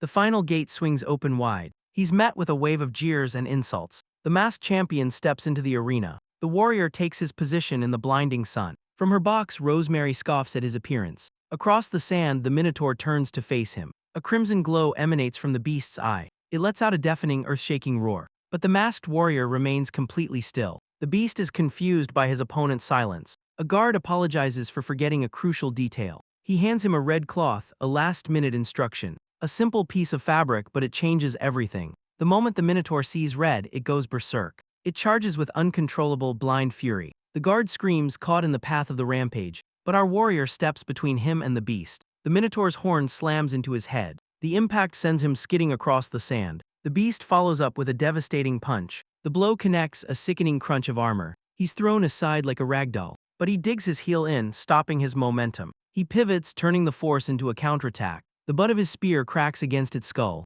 He uses the beast's own head as a springboard, launching himself impossibly high into the air. The crowd erupts, mistaking him for Kincaid's champion. High above the arena, he prepares his descent. Kincaid and his men can only watch in disbelief. He plummets towards his target, a silent missile. The spear tip gleams, a single point of light. A memory surfaces, the teachings of a spear master. He taught that the spear's advantage is distance, a constant dance of thrusting and retreating. But linear attacks alone are not enough. Proper footwork and rhythm are the true key. With this, a warrior can pierce through chaos. And now our warrior embodies that very lesson. He brings decision to the heart of chaos. The Minotaur looks up, sensing its doom. The beast is helpless on the cracked arena floor. Its eyes widen with a mix of fury and fear. He descends like a bolt of lightning. The spear point aims for the beast's skull. The master's final lesson: embrace contradiction. The impact is immense, a pillar of dust and light. He drives the spear through with all his weight. The shockwave ripples across the entire arena. A thick cloud of dust obscures the outcome.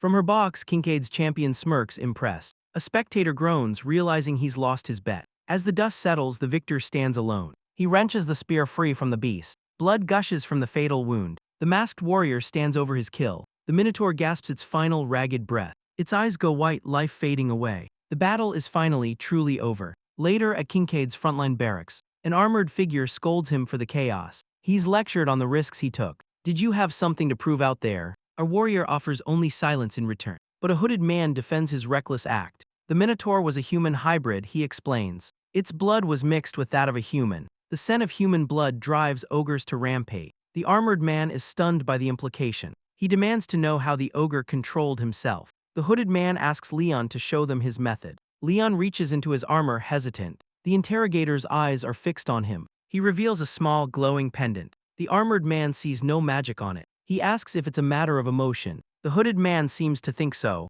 With that, the interrogation is concluded. Meanwhile, a horned warrior relays a message. The hooded man says Leon proved a point. He dismisses Leon to collect his reward. But first, he's met by 2 chained beasts. The wolf hybrids cower before Leon's presence. The hooded man says the barracks can't handle them. He asks Leon what he intends to do. Leon's expression is grim and determined. He tells them to follow his scent to a forest. But life in the wild will be difficult. Staying here means being used like livestock. He tells them to choose their own path. One of the beasts lets out a howl. They make their choice and run free. The hooded man looks on, understanding. He reflects on their journey here, and Leon wonders about his own life. The thought overwhelms him and he falls. The moon hangs high in the starry sky. Down below, the barracks are quiet. The hooded man leads Leon through the camp. He'll stay with the common soldiers for now. They arrive at his designated tent. He is to sleep and cause no trouble. Alone at last, Leon removes his mask. His true face is finally revealed. He sets the heavy helmet aside, but his thoughts are far from peaceful. He pulls out a glowing green pendant.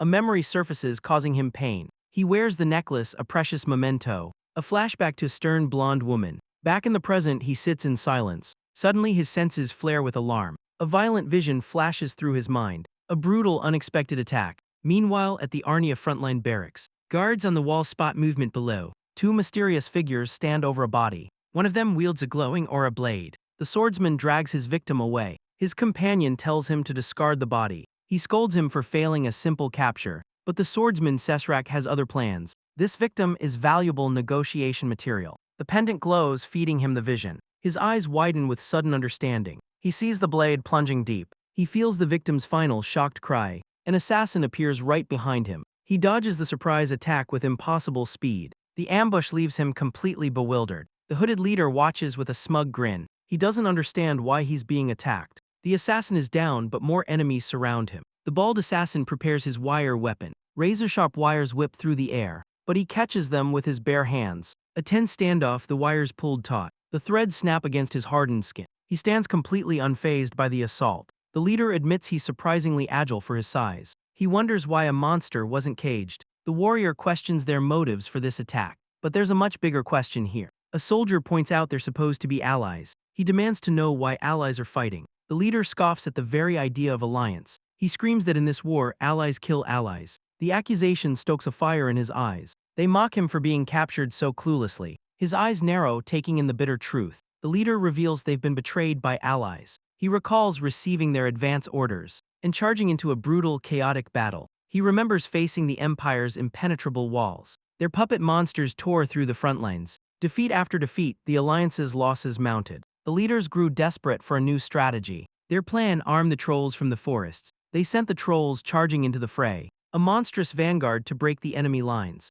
But the desperate gambit was a total failure. The trolls were slaughtered alongside their own men. The leaders watched the carnage from their high walls. Disgusted, they gave the order to their archers. Arrows rained down on everyone, friend and foe alike. The leader smirks, recalling the gracious betrayal. He asks if our hero wants a repeat performance. The warrior's eyes glow with a cold fury. He doesn't care about the high-ups' grand schemes. None of that matters to him anymore. He stands ready, surrounded by his captors. He has only one question for them now. The leader asks if their small group is even useful. He lunges, demanding they prove their worth. Elsewhere under a starry sky, a meeting occurs. Inside a tent, a crucial conversation unfolds. A powerful figure in a bat helm demands proof. If they can't control this beast, how can they control the other? Kincaid accuses him of releasing their new monster. The commander claims he'll settle for a moral lesson. Kincaid accepts his mercy but has a point. He reveals the creature is a human-ogre hybrid. His strength approaches that of a true ogre. More importantly, he's a contracted mercenary. The commander is stunned by the revelation. He explodes, questioning the legality of the contract. He scoffs at Kincaid's pathetic excuse. Kincaid calmly points to the floor. The commander is standing on the contract itself. He recognizes the handwriting on the scroll. Kincaid reveals it's written in a royal hand. Meanwhile, the warrior proves his worth. He stands over the bodies of his opponents. A knight admits they also struggle to control him. The commander erupts into manic laughter. He finds this whole situation incredibly entertaining. Now he understands another man's obsession. He knows they're covering up a disappearance. Kincaid admits they hushed up a knight's death. But a connection to royalty changes everything. The warrior's eyes burn with cold power. He stands alone, the test now concluded. His raw, untamed energy fills the... His fist clenches, power barely contained. The scene shifts to a desolate, sun-scorched wasteland. A long column of soldiers marches through Rock Canyon. Among them is our warrior, now on the front lines. They transport massive, powerful summoned creatures. He marches onward, a soldier in a brutal war. A hooded man notes the leadership's desperation.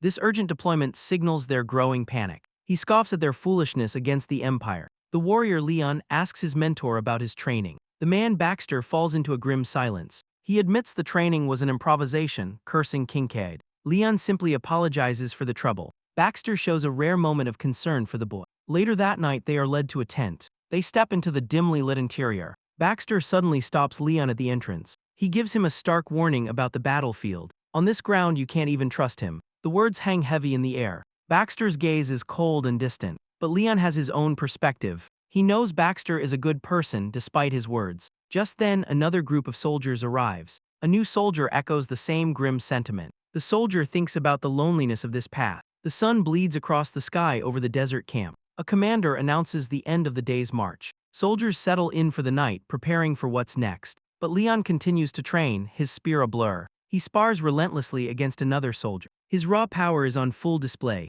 A voice suddenly calls a halt to the session. An older commander is impressed by Leon's potential. Leon simply asks when the next training is. The commander admits his power is beyond common sense. He even questions if more training is necessary. The man leans in, sensing a deeper motive. He asks if Leon has someone he wants to surpass. Leon's helmet hides his expression. A memory flashes of a powerful blonde knight. Leon admits he was once targeted by a knight. He barely survived the encounter. For the first time, he faced an insurmountable wall. He still doesn't understand that level of power, but he knows he cannot stop here. If he does, he won't be able to protect anyone. The commander listens intently to his words. He calls Leon's ambition bold for challenging a knight. Then he lunges, putting that ambition to the test. A masked warrior is warned of imminent danger, but a blast of light engulfs the battlefield. The shockwave throws everyone to the ground. The warrior Denev stares at his broken spear. A blonde knight is shocked his aura blade was deflected. He swings again, his sword a blur of energy. Denev reaches out as the knight laughs wildly.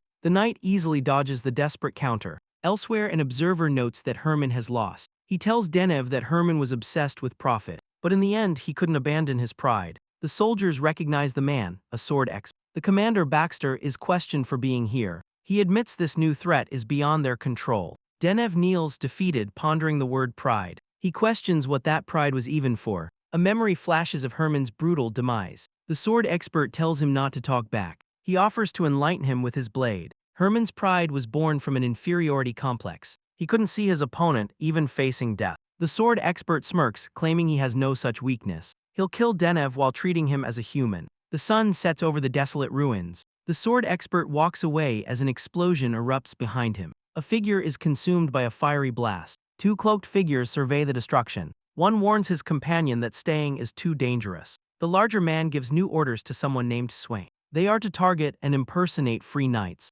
He declares he must continue his own task. Back on the battlefield, the sword expert faces a masked warrior. He smirks, claiming he has no use for petty pride. His blade crackles with immense power. He promises to kill his foe as a human. The masked man stands firm, shielding his allies. A comrade screams for everyone to get back, but the warrior raises an arm to intercept the blow. The sword expert's attack sends him flying back. A massive shockwave tears through the landscape. The masked man is bloodied but still standing. The sword expert notes his inhuman reaction. The warrior pants, having absorbed the blast. The knight realizes he took the hit on purpose. The masked man gathers his energy for a counter, but a sudden slash cuts deep into his side. He grunts, caught completely off guard. The knight mocks him for shielding his superiors. He unleashes another devastating energy wave. The masked warrior is engulfed in blinding light. The sword expert lands a brutal slash. The masked warrior screams in agony. His comrades cry out his name, Leon. The knight scoffs at his foe's defiance. He runs his sword straight through Leon's back. Leon collapses to the ground, defeat. The knight mocks his attempt to be human. Leon realizes he is completely paralyzed. Every strike was aimed to incapacitate him. He remembers this feeling of helplessness. Each sword strike was surgically precise. The cuts barely registered, yet they crippled him. The memory of his superior's words returns. He knows he can never overcome this man. The sword expert looms over his fallen foe. Leon decides he has no other choice. The knight lunges, enraged by his insolence. Another vicious strike lands on Leon's body. He demands to know why Leon is hesitating. He continues his relentless, furious assault. Leon endures the storm of blows. His allies can only watch, stunned. The sword expert reminds him of a past warning. He claims he treated him as an equal. He holds the blade to Leon's throat, demanding an answer. The sword expert scoffs at his foe's level. He demands Leon show his true strength now. The knight raises his glowing blade, threatening to force the power out of him. Suddenly, a flash of green light erupts. A new warrior blocks the killing blow. His sword hums with immense energy.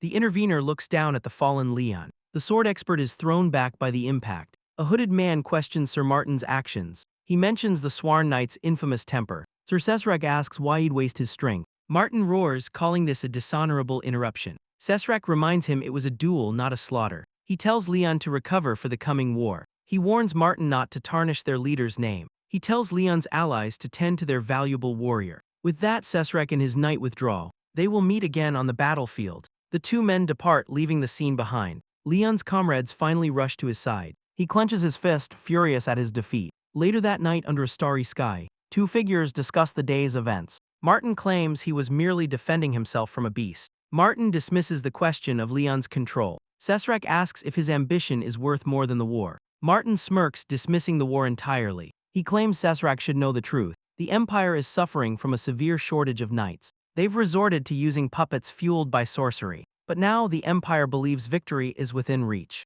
Martin accuses Sesrak of being recruited by the enemy. A tense silence hangs between the two men. Sesrak calls the accusation treasonous. Martin scoffs, calling him clueless to the end. He reveals he knows Sesrak is a spy. An honorable knight shouldn't be tailing a sworn. Sesrak explains his leader is wary of internal threats. Suddenly, Martin's patience snaps. He attacks, demanding to know Sesrak's true motives. His leader believes the alliance can be easily infiltrated. The furious knight demands an answer. He closes the distance, blade humming with power. He unleashes a lightning-fast sword strike, but he stops, shocked by his opponent's technique. Sesrak channels aura directly through his bare hand. The hooded knight prepares a powerful counter. He unleashes a blast of pure energy from his palm. Sesrak stands firm as their powers collide. Martin mocks Sesrak's refusal to draw his sword. He channels his aura, preparing another attack. He asks if Sesrak is ready for a humiliating death. Their powers collide in a blinding explosion, but Martin's sword is suddenly knocked aside. His blade is sent flying into the ground. Sesrak appears behind him, grabbing his head.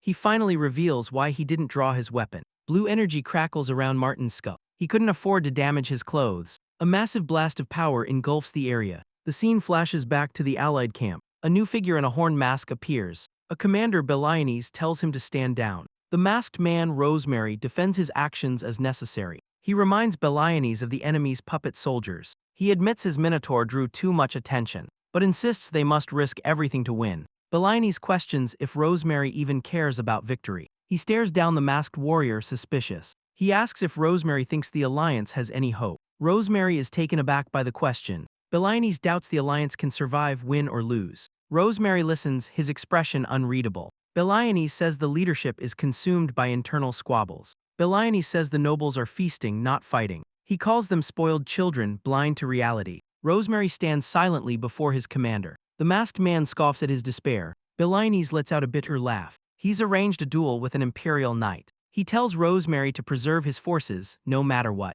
Rosemary leaves, his soldiers waiting outside. He ponders Beliones' strange final words. Alone, Beliones stares into the darkness. He knows a man like Rosemary wouldn't join a losing fight, so his reckless attitude makes no sense. Elsewhere, knights whisper of a secret imperial lifeline. One of the cloaked figures smirks knowingly. Rosemary realizes if Beliones was recruited, it explains everything. He wonders if this defeat will be a warning, or just a goldmine for the ambitious few. The day of battle finally arrives. Two armies face off in the wilderness. A commander rallies Company 28 for the fight. He screams they've returned to this hellish battlefield. Their only hope is the soldier beside them. They must trust their comrades with their lives. He vows they will all return home alive. But their enemy is a horde of monsters. A masked soldier recognizes the enemy's force. Suddenly, a horn blast echoes across the field. The enemy is using trained trolls as shock troops. Huge green-skinned beasts are chained and ready. The soldier watches with grim understanding. The enemy sounds their war horn. A commander orders all troops into formation.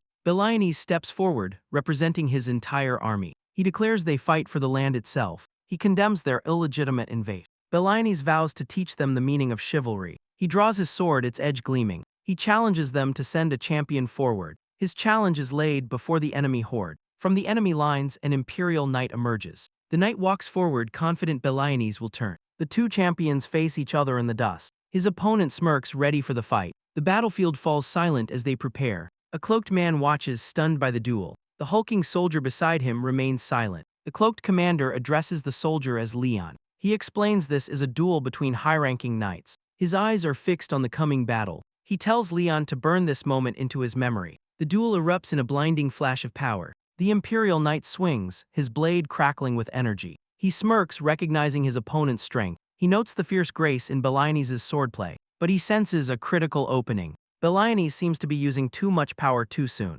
Beliones intends to teach a harsh lesson. He'll show this rookie what a veteran can do. Their blades meet in a concussive blast. The two warriors are thrown back by the impact. Beliones taunts him about his inborn limits. He questions why the Empire sent such a weak champion. The Imperial Knight scoffs and removes his helmet. He asks if Beliones thinks the Empire is weak. He declares the Empire's victories were earned by true knights. He warns that his commander knows how to break old guards. He calls Beliones' entire worldview a delusion. The fight resumes with another furious exchange. From the sidelines, Leon watches in awe. He stands silently among the other soldiers. Leon tells Baxter this is beyond his own experience. Baxter explains this is a clash of overwhelming mana. A knight's rank is determined by pure strength. Beliones is a true high-ranking knight. Only those who can wield an aura blade are worthy. Leon tells him to pay close attention. Most warriors never even awaken their mana. They live and die without ever feeling it. The aura blade is on another level entirely. The Imperial Knight is pushed back by the sheer force. Beliones declares this is the end of the line.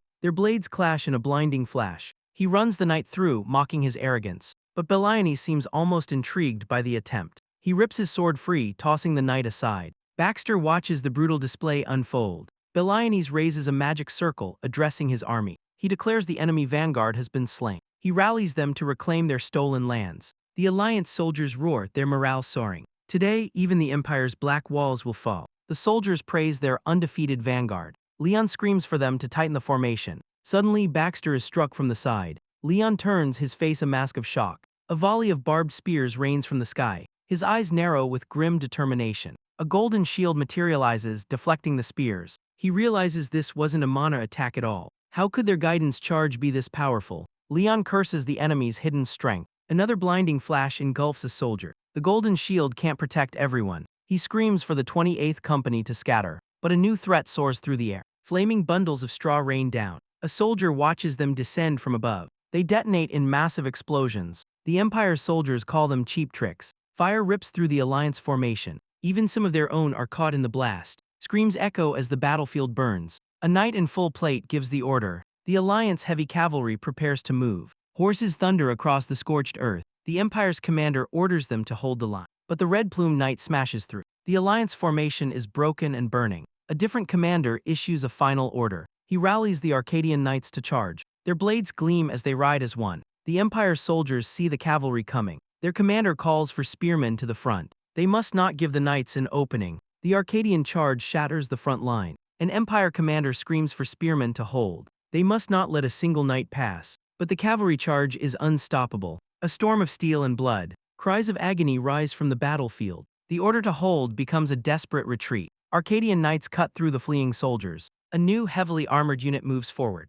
The slaughter continues without pause. The knight commander calls for greatswords to the front. A wall of tower shields rises to meet them. The Arcadian leader doesn't even flinch. Behind the shields, spearmen prepare their attack. But the knight gives a quiet command. He roars the order to thrust forward. A volley of spears flies from the cavalry, detonating and shattering the shield wall. An Empire soldier screams a warning. The Alliance's troll unit smashes into the lines. Empire spearmen try to counter the new threat. The Arcadian knights continue their relentless charge. But the trolls are met with a hail of arrows. An Empire commander orders them to reform the lines. The troll leader finds his helmet too restrictive. He rallies the 28th Company to hold their ground. A heavy boot stomps down on a soldier. The troll leader Leon snarls in fury. The soldier is thrown to the ground by the charge. But he sees a familiar face, Leon. Leon is relieved to find his comrade alive. A hooded commander gives a battle update. He says the Arcadian knights are turning the tide. Suddenly, a shocking order is given: fire on their own troops. Leon looks up in horror at the volley. His comrade screams a desperate warning. They raise their shields just in time. The friendly fire rains down on everyone. An arrow finds its mark in Leon's eye. His friend takes an arrow to the shoulder. The betrayal ignites a furious power. Leon rises, consumed by a burning rage. The enemy commander orders the final push. But Leon unleashes a devastating counterattack. The enemy commander watches in disbelief. He sees his own death reflected in his helmet. The troll leader brings his axe down. His face is a mask of pure fury. His attack carves through the enemy lines. The remaining soldiers are stunned by the chaos. A single glowing eye promises more slaughter. Leon continues his furious charge. His axe cuts a path through the soldiers. A warrior's roar echoes across the field. The remaining trolls watch in disbelief. A new resolve hardens their expressions. His human comrade recognizes Leon's power. A new commander, Marquis Pavlot, takes charge. He orders his knights to press the attack. Pavlot is impressed by the troll commander, but he promises death, not rewards. The Arcadian knights prepare to rally. Another volley of arrows rains down. Leon curses the Alliance still fighting. His grip on his axe tightens. Suddenly, the Imperial Army commander orders a retreat. The order to fall back is absolute, but Leon intercepts the commander's escape. The captain is struck down mid-retreat. He carves through the fleeing soldiers. The Imperial Army breaks into a full rout. His trolls are ordered to show no mercy. They ready their weapons for the hunt. One troll stands ready to lead the charge. He signals the pursuit to begin. A shockwave marks the start of the slaughter. The trolls carve a path of pure destruction. No quarter is given to the fleeing enemy. Leon stands alone amidst the battlefield's carnage. He pants, still lost in a warrior's haze. The red glow in his eyes finally fades. He snaps back to reality, utterly bewildered. His comrade Baxter reassures the shaken warrior. He explains that Leon's charge won the battle. The Allied soldiers erupt in cheers of victory. One man celebrates, boasting of his kill count. Leon listens, the grim reality setting. The cost of their victory covers the field. Later that night, the army makes camp. Leon sits by the fire, troubled by the praise. Unlike before, he remembers every moment. He killed so many, and this is called war. Elsewhere, mercenaries haggle over their reward. The veteran mercenary smirks, money is all that matters. Denev is just happy he got a promotion. The trolls quietly question their new commander. One of them grumbles with discontent. Leon shuts them down with a single command. Baxter congratulates him on his new leadership role. He tells Leon to remember only the lives he saved. The simple truth seems to calm his mind. He questions the brutal reality of this world. A memory surfaces, learning to fight. Elsewhere, two mercenaries want to leave camp, but Denev says Baxter refused their request. The trolls complain about their stubborn centurion. They realize Leon, a squad leader, can go. Suddenly, a sharp sound cuts the air. It's Leon training with a new weapon. They learn his spear was forged from a flagpole. A soldier asks if it's a spear technique. Denev explains it's a staff move for the strong. His explanation is cut short by a gasp. Leon's spear flies loose, nearly hitting someone. The training session continues under supervision. Denev confirms his spinning direction is correct. He tells Leon to focus on smoothness, not speed. Leon internalizes the lesson, gripping the spear. He focuses on making the motion smooth, then natural, until it feels completely familiar. The mercenaries watch as it starts to work. Leon asks for confirmation, getting praise. Denev tells him to pick up the pace. The spear becomes a blur in his hands. His comrades watch in utter disbelief. Caught in the spin, Leon asks how to stop. Denev tells him the next move is a counter. Leon channels the momentum into a forward thrust, slicing the air with incredible force. The elf-like mercenary watches, stunned. His comrades are equally amazed by the display. They finally understand why he's a squad leader. Denev praises his students' immense talent. Leon credits his teacher, but Denev has a favor. He wants Leon to help them get leave from camp. Leon looks shocked by the sudden request. The others plead with him, mentioning a nearby market. He learns merchants flock to the camp during a ceasefire. With that, Leon agrees to go with them. They arrive at a bustling market outside the fort. Denev asks the cloaked Leon how he feels. Leon, on guard, finds it safer than expected. His eyes dart around, ever watchful.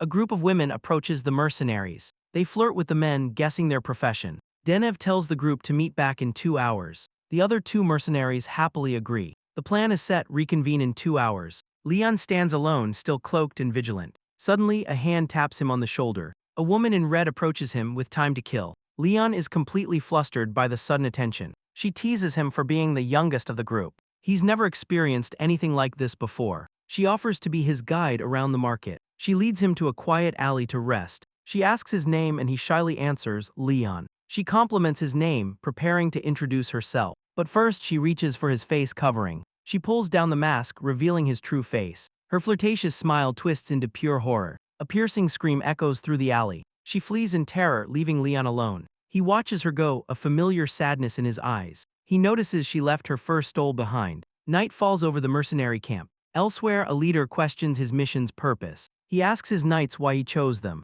Because the Empire took everything from them. He reveals his name, Ripley, a former commander. His men demand to know their ultimate target. Ripley's gaze is cold. Their goal is to kill the Emperor. The scene shifts to a dark, rustling forest. A soldier in the woods signals an abrupt halt. He senses an ambush waiting in the shadows. The point man collapses, gasping a final warning. The commander recognizes the fast-acting poison. They've walked into a trap set by Imperial Rangers. An arrow finds its mark. Retreat is impossible. Enemy archers in the trees have cut off their escape. Pinned down, a soldier asks where it's safe. The masked soldier proposes a plan: crawl to the clearing. One soldier would rather die fighting than crawl. In the dense woods, their chances look slim. The squad begins to crawl through the undergrowth, but the masked soldier can smell the ambushers ahead. He volunteers for reconnaissance, confident in his stealth. The veteran warns him one mistake means death. Leon insists he has a plan, claiming poison immunity. The commander reluctantly agrees. Be careful, Leon. Leon moves silently through the underbrush. High in the trees, an archer grows suspicious. He's certain a whole squad entered the area.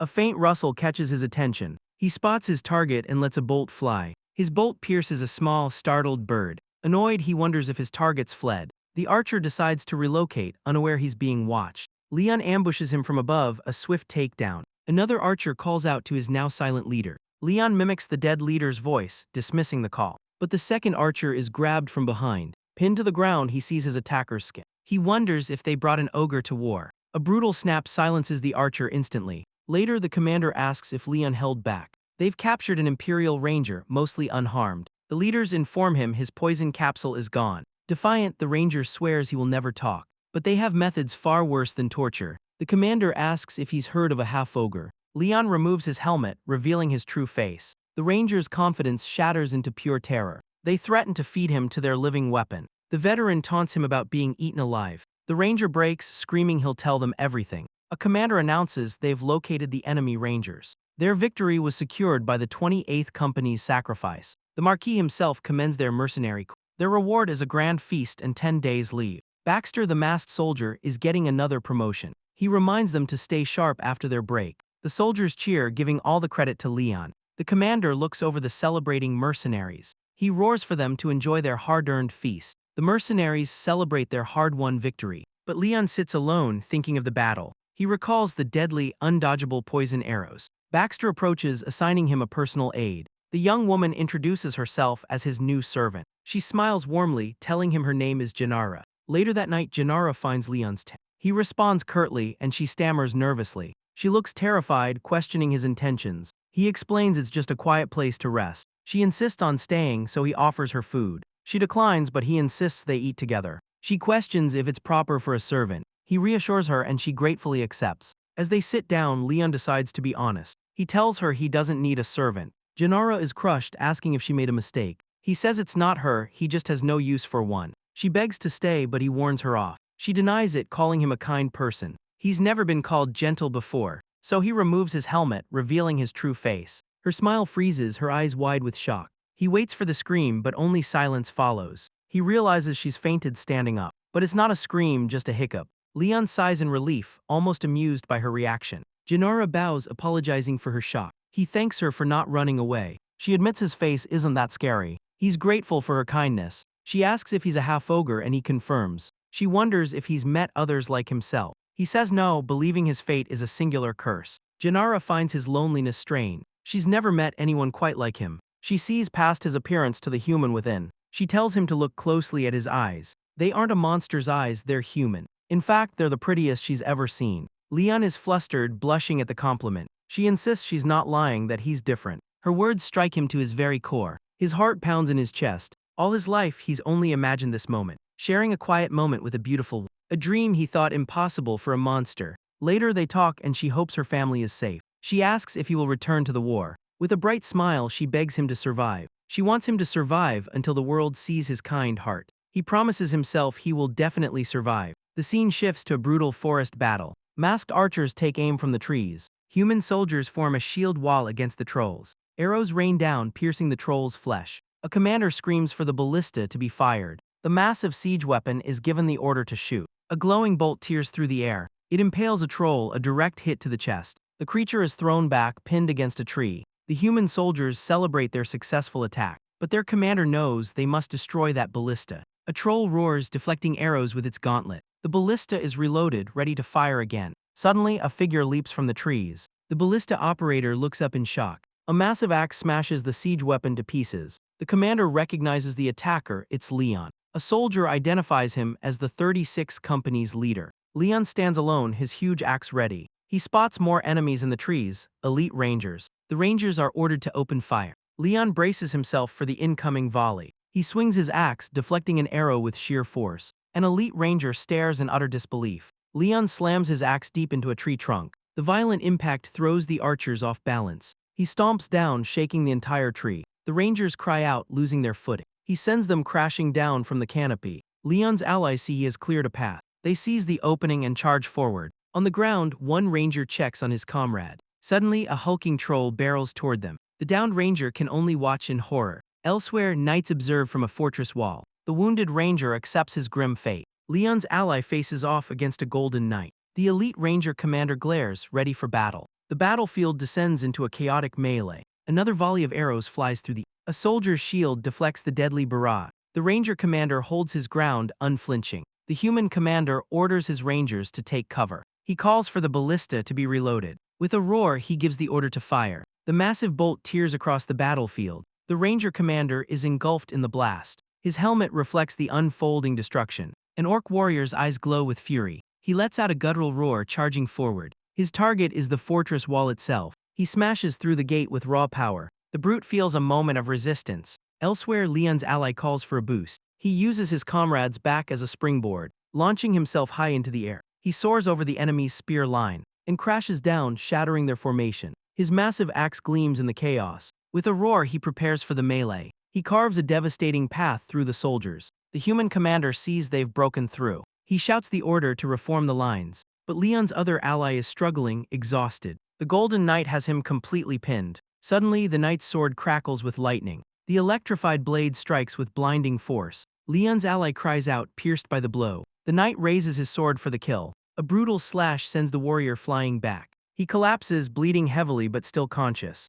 The knight calls him a monster, vowing his death. The wounded warrior believes this is his end. A new challenger appears, mocking the knight. The hooded warrior gives a chilling reply. They face each other, ready for a duel. The newcomer reveals his ultimate goal. He is Ripley, a rebel army leader. The knight reveals they have fought before. The Golden Knight charges his blade with lightning. To his shock, Ripley does the exact same. The rebel leader's eyes burn with resolve. The knight rushes in, blade ready. Their electrified blades clash in a brilliant flash. The knight feels the immense power behind the blow. He's shocked as Ripley forces him back. Ripley smirks, enjoying his clear advantage. The Imperial Knight is thrown off balance. Ripley follows through with a brutal strike. The knight can't believe what's happening. The powerful blow sends his sword flying. Ripley sheathes his sword, calling him weak. He tells the knight to pull himself together. The knight's hand trembles, reaching for his blade. He struggles to get back on his feet, but Ripley's patience runs out. He sends the knight flying with a punch, then brings his boot down on his chest. Ripley scoffs at the fallen knight's title. He declares the Empire's standards have fallen. A flashback to Ripley's own brutal defeat. An Imperial Knight once called him worthless scum. The knight stood over a beaten, crawling Ripley. He had begged his foe not to toy with him. All he wanted was to die like a knight. The Imperial Knight raised the blade to oblige. A cruel promise to kill him with his own sword. Back in the present, Ripley's men check the knight. He offers the unconscious man his sword back. His soldier notes the knight is out cold. Their attention turns to the half-ogre, Leon. His heritage explains his monstrous strength and recovery. Being a half-ogre makes it all make sense. Ripley looks at Leon, seeing a new opportunity. In his unconscious state, Leon has a flashback. Voices from his past debate his actions, and a young woman insists he did nothing wrong. But a dark memory accuses him of killing without remorse. Leon jolts awake from the haunting nightmare. The girl from his dream sits by his side. She's relieved he's awake after 2 long days. She tells him his wounds have already healed. He was lucky to survive the ordeal. Ripley's old nemesis recalls a near-death experience. Meanwhile, Leon is awake, greeted by Jen. His uncle Baxter advises him to rest his voice. Their leader enters, needing a word with Leon. He asks if Leon is well enough to speak. Baxter tells him not to push himself. Leon asks about casualties from their unit. The leader is relieved. Everyone Leon knew survived. He feels responsible since Leon is the youngest. He delivers incredible news. The war is over. The Empire withdrew and they retook the fortresses. But he admits things won't be the same. He thanks Leon for saving their lives. Leon says he doesn't regret meeting them. The scene shifts, the moment of peace ends. Elsewhere, the defeated Imperial Knight is conscious. Ripley stands over him, listening to his taunts. The knight demands to know what they want. Ripley's patience is gone. He makes one demand. Hand over the half-ogre right now. The scene cuts to a flashback. It's Ripley's old foe, the cruel knight. He's training, pushing himself to the limit. His sword suddenly erupts in a blue aura. He has achieved a new level of power, the aura blade. A woman congratulates Ripley on his new power. He agrees to keep it secret until the exam. She believes he could be the youngest swordmaster. Ripley remains humble about his achievement, but she has absolute faith in his potential. He is destined to be the kingdom's new hope. The memory shatters as Ripley slams the knight down. We cut to another memory, a deal being struck. A hooded figure claims the half-ogre as property. He leaves the contract fee for a captain's treatment. A subordinate questions the high price for one man. The leader insists this mercenary has a special purpose. He warns his men not to scare their new companion. The scene shifts back to the present day. In the camp, everyone is packing up to leave. Gennara reports to Leon her task now complete. She's amazed at how quickly mercenaries move on. Leon says he's going home, but she stops him. She asks if she can follow him to the forest. With the war over, she is jobless and alone. She wants a fresh start, promising to be no burden. Leon thinks about her offer, a smile on his face. He agrees, warning her of the long journey ahead. Their leader approaches, his inspection finished. He reveals Leon's war payout covered his price. The leader declares Leon is officially a free man. He congratulates them both for a job well done. Gennara thanks him, ready to see Captain Kincaid. They arrive at a building to report to the captain. Baxter and a comrade offer her money for repairs. He warns her to stay away from this life, but the door is ominously ajar. Baxter cautiously peeks inside, calling for Kincaid. A hooded man greets them, speaking for the captain, and claims Leon for the mercenary corps. He clarifies Leon will now serve the Free Knights. Leon recognizes him from the deal made long ago. The man says Kincaid is recovering, and this isn't a request. They've already hired Leon for 2,000 gold. He claims Kincaid transferred all authority to them. Baxter protests, but the man says only his affiliation changes. The leader brings up a past debt, a life saved. Leon remembers the day his life was spared. The man reminds him he owes a knight his life. He's to work one job as a free mercenary. He demands an answer, questioning Leon's manners. Leon asks if the job is to hurt someone. The man smirks, the job is to kill someone. Leon realizes he's being used as a killer again.